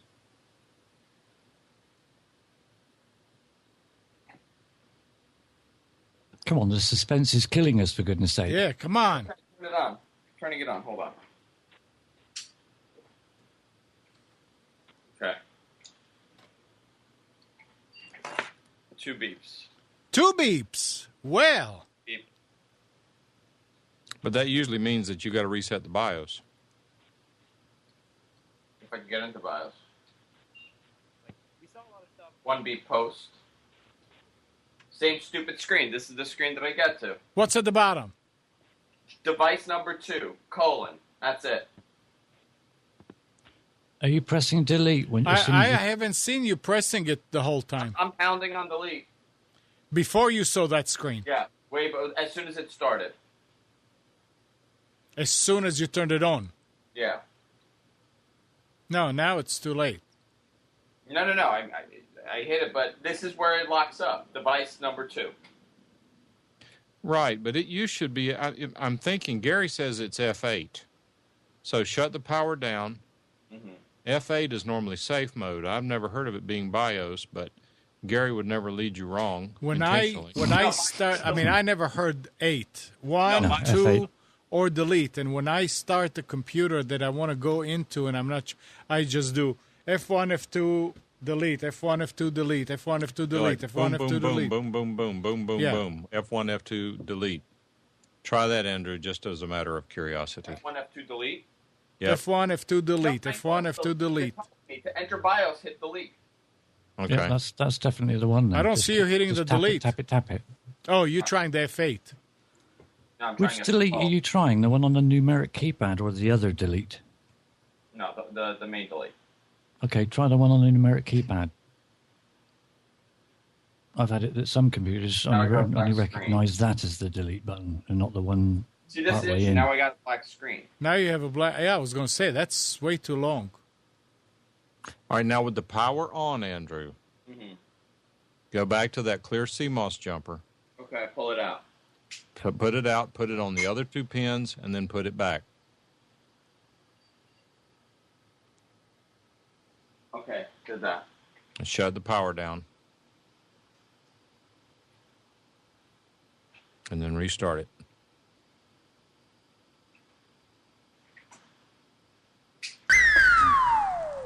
Tappity tappity tap on the delete key. Try the one on the numeric keypad, as I say.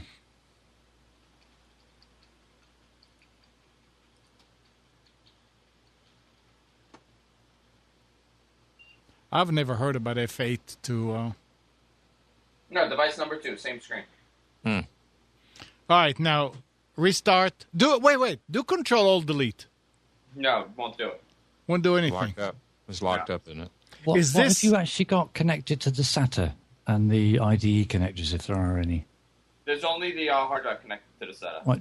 Disconnect everything. Disconnect the hard Yeah. drive, the CD, DVD-ROM. Turn it whatever. off first. Turn it off first. It's off. That is disconnected. Disconnected from power also. Right, so in theory, it should You come up don't- and say no operating system found, or Right. no bootable device. If it gets to the hard drive. Yeah, it's either. I don't think it's getting to the hard drive. Does the Normally, if it says device number 2, it's looking at, like in the old days, the ID would be device 0 or device 1, and then you'd have the IDE slot 2 would be device 2 and device 3. yeah? But if it's SATA, then you're looking at, if you've got 4 SATA slots, it could be device 2 is plugged into the second SATA slot, in which case Andrew. don't have anything Yes, plugged sir. in. Oh wait, I'm sorry, Steve. Don't have anything plugged in as far as data-wise goes, like IDE or SATA, because that's what I think the device is. It's holding it up. It's not reading it as it should. I also tried a USB and a PS2. Yeah, use PS2 because the USB sometimes. It wasn't. It was the same thing. I switched to USB because of that. Yeah. They do enumerate differently, I understand. Well, now you have no data device plugged in. Try it again and do your BIOS delete key. If it won't get into the BIOS, then there's definitely a motherboard problem. Yeah. My only hesitation here is I had exactly this same thing happen, and until I went through the right BIOS clear the CMOS routine, it did exactly what's happening here. I'm not totally convinced the board is bad yet. I'm 50% at least, but not totally. Same thing. Same thing. Now I'm 60% convinced it's bad. No hard drive. You got the manual for it? And does it come up and say no hard drive, or No. It doesn't go to that. it's It just doesn't, I mean, it frozen? doesn't detect it. Obviously, it detects no SATA drives, no hard drives. It sees But that, but it locks up on device number 2. Right. Okay. Gotcha. Device number 1 is USB SD reader. I'm wondering if it's a USB issue, USB Well- what? like one of the USB controllers. Well, those are actually connected to the motherboard too, Andrew. They are. If you can remember where to plug them back in, like take your phone and take a picture of where those connectors go, you should have those disconnected as well. Yeah, I'm thinking it might be that. Like the front panel USB ports. Yeah. Good point, Mike. Jim's saying also plug the keyboard on another USB plug, front or on the back, to just try that. Well, he's going to disconnect those. Let me take a picture. I mean, he can have everything disconnected from it, absolutely everything, the keyboard, the mouse, everything. And when he turns and the USB ports, and when he turns it on, it ought to get further than he's getting. It ought to at least give a keyboard error, no keyboard found. It ought to at some point flash by to hit delete to go into the BIOS. Okay, took a picture. Laverne is saying, did you ever get the CMOS settings have changed message? If not, you have not cleared the CMOS. Well, it's beeping twice since I cleared the CMOS. We're kind of fishing dark here without knowing what the exact sequence is. Gateway is kind of funky on some of their stuff. They may have a sequence where you have to turn it on. The sequences I have seen have included turning the computer on with the CMOS jumper in position 2, turning the computer off, moving the jumper back, turning the computer on with it in position 1. Others, that would totally scramble the CMOS, and you had to do it like we did with the power turned on. I don't know which one of these it follows.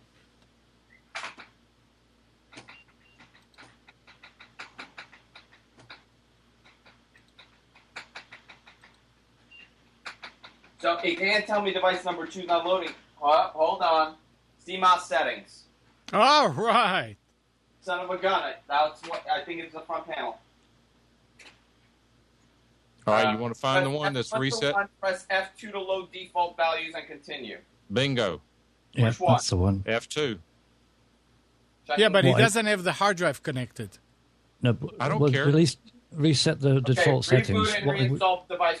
Okay, there's no hard drive. So Turn it off and connect the hard drive. Yep. That's what it is, son of a bitch. Turn it off. What I would suggest, Andrew, before you switch it back on again, okay. is check to see where the cables are coming from the front sockets and plugs on the So I'm in unit, BIOS. I don't know if you guys and where they go into the motherboard, and just make sure that is plugged in nice and tight for your front connectors. Make sure I'd that leave them those disconnected pins are for tight now. in. Yeah, I don't need it. I don't use it. I'd leave them off for now. They're Yeah, actually but if it's not connected properly and it's shorting somehow, then that's why you're not booting. So make sure they're plugged home nice and tight, and they're not causing a problem. Well, gee, Laverne, why didn't you say he should have done that? We're sitting here waiting for you to give us instructions. Why didn't you say that early? I fixed it all on my own. I'm so Right, proud of myself. all by yourself. All by myself.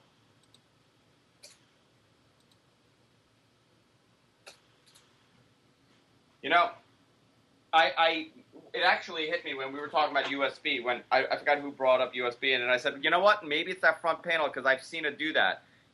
Because device number 1 is USB drivers for the back. Device number 2 is that front panel. Well, we didn't have any way of knowing that. Because it wasn't loading device number 2. I had to guess it. Thanks for sharing that information with us now, Andrew. I'm sorry. No, but that goes back to what we were, for people, anybody who's following along now, which is not that many, but it goes back to what we were saying. When you start troubleshooting motherboard problems, everything should be disconnected. Now, I will confess that when I've done this motherboard troubleshooting, I have not always disconnected the USB ports. Right. Because it is very rare for them to be defective. Because, I mean, if it's just a port, it's just a wire hanging there. But apparently now that if you get a short or a problem with that cable, apparently it can interfere with the boot on the board. I've never seen that happen, but I surely can understand it. But it also, why I might not have run into that is because what I do is if I determine that a motherboard is finally bad, then what I actually do is I remove the motherboard from the computer, set it on a table, and try once more with nothing but the power supply and a monitor. And at that point, if I had run into a problem with a connector on the USB port, I wouldn't know it because it's out of the case anyway. Also, another thing I've got to take into consideration, if you have children around, they love trying to plug all sorts of things into what looks like a socket that may not be necessarily a USB device. It might be a bit of cake or something that's shorting out those two or three terminals that are in it. So let's see. I put in one of the USB drives. Let's see. Yeah. The problem is that Andrew gets a little under the weather, and he goes in there and starts using the CD holder for a wine bottle holder, and they sometimes tip over and get into the computers. And Beer bottle holder, Mike. Oh, no, not this one. This one's fine. I mean, they both might be fine. What? Them both what? Drives? I plugged in one USB, and it's okay.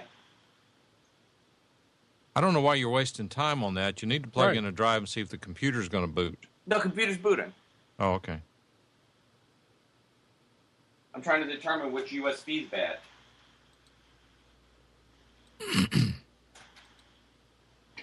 I'm not drunk yet, Mike. Right. Did you eat your eggs? Mm-hmm. Okay.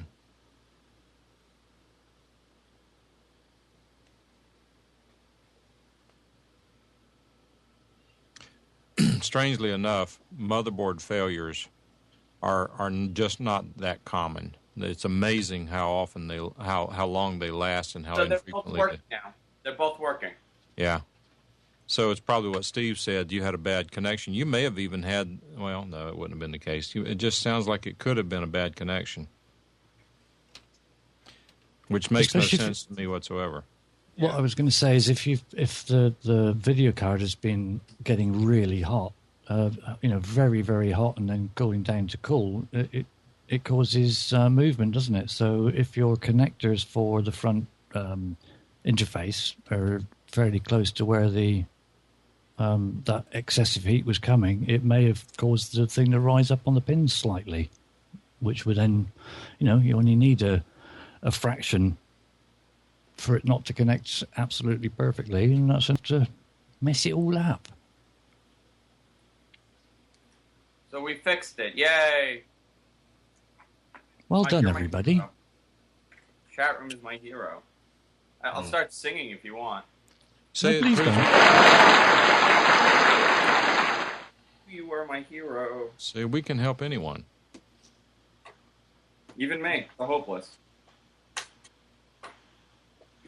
But that business of resetting the CMOS, unless you've got some really funky customizations, with a computer that old, that's not a bad idea. But Andrew, if you're out to a Radio Shack, go get one of those, as many computers as you have. Any time that you work on a motherboard that's more than a year old, you should test that battery, because they're 25 cents a piece in quantity, and I replace them all the time. If they're bad, it's really it's 5 years old. If they're bad, it's really easy to tell, because the computer pops up and it's got the wrong date on it. Yeah. It goes back to 2007. 1970 or something.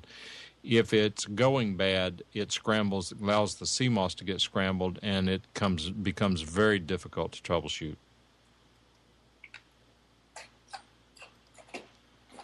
I did reseat the thermal. I did do thermal paste on this GPU, so we'll see what happens with this.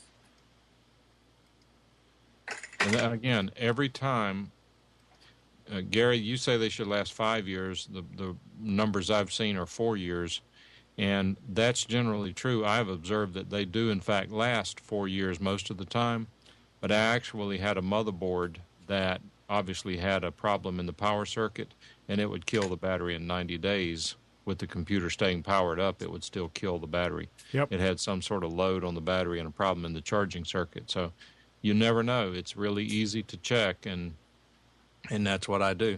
And in fact, I don't recommend that anyone else do this. If you do it, that's your problem. But I actually take them out with the power on, so that I don't have to reset the CMOS if the battery is still good. And if the battery's bad, then I just shut it down and start all over. Because with the power on, you don't need the battery.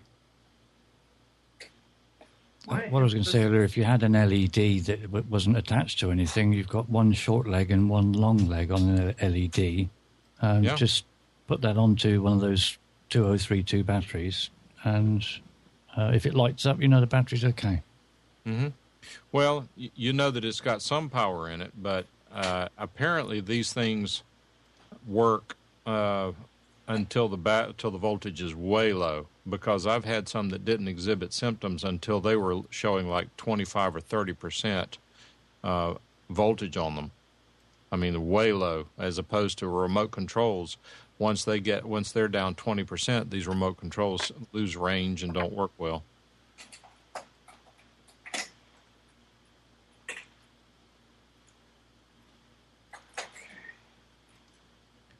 I believe isn't the 2032 a lithium ion? Yeah. Aren't these the ones that the post office won't let you mail anymore? Why is that? They've determined that they're biohazards and they don't want their workers exposed to them. Oh, the terrorist wing. Yes. Now, to my knowledge, no lithium batteries have been involved in any terrorism attacks that have involved the Postal Service. But then again, what do I know? I don't believe it. I don't either.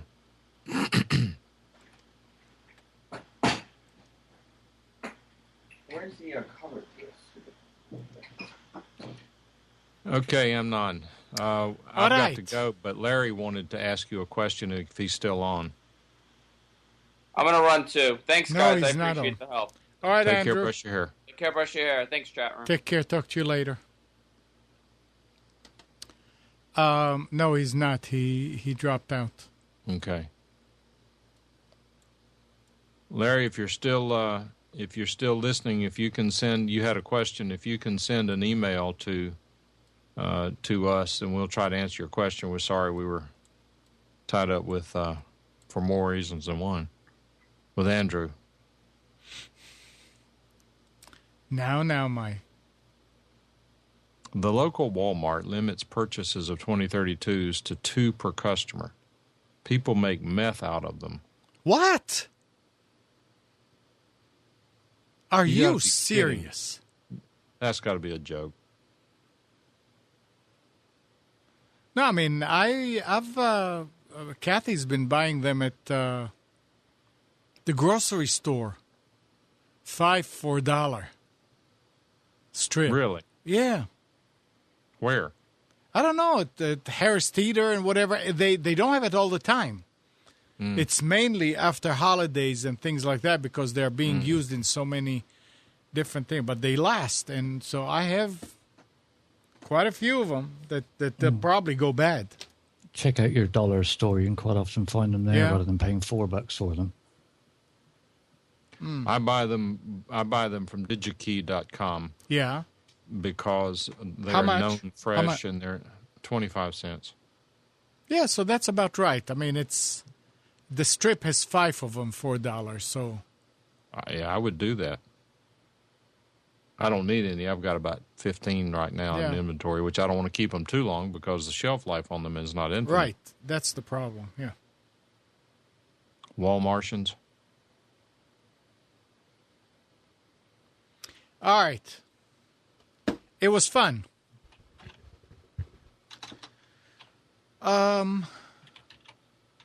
Anything else, Mike? Nope, that's it. Steve? Nope, I'm fine. All right. So, good morning, Kathy, Hannah, Nabil, Mac, Norm, Katie, and Donna. Thank you for tuning to Computers 2K Now. I should have said good afternoon. We hope you enjoyed and maybe learned something from our time together. Remember to practice safe computing. Back up your hard drive and update your virus scanner. We'll be back here next Sunday at 9, but you can always reach us at computers2know.com. While you're at it, like us on Facebook, follow us on Twitter. Tonight at 8 o'clock, it's Carrie's Psychic Cafe, 8 till 9. Tomorrow morning, 11 till 12, it's Health In. Come join us. Have a great week, everybody.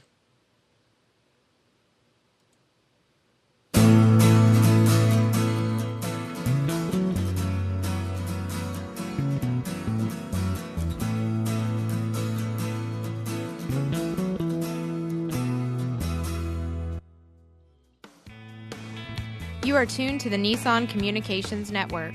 Our weekly lineup of call-in programs includes Computers 2K Now with Amnon Nissan, Sundays 9 a.m. till noon. Carrie's Psychic Cafe with Carrie Silkowski, Sundays 8 till 9 p.m. Health In with Debbie Bruck, Mondays 11 a.m. till noon. Breaking Free with Marilyn Shannon, Mondays 8 till 9 p.m. Reawaken Your Brilliance with Julie Seibert, Wednesdays 9 till 10 p.m. And if you tuned in too late, you can always watch each program in its entirety or download an MP3 audio file of it at www.nissancommunications.com. Sponsored by thatvidblasterguy.com, carolinaapparel.com, and deltaforce.net.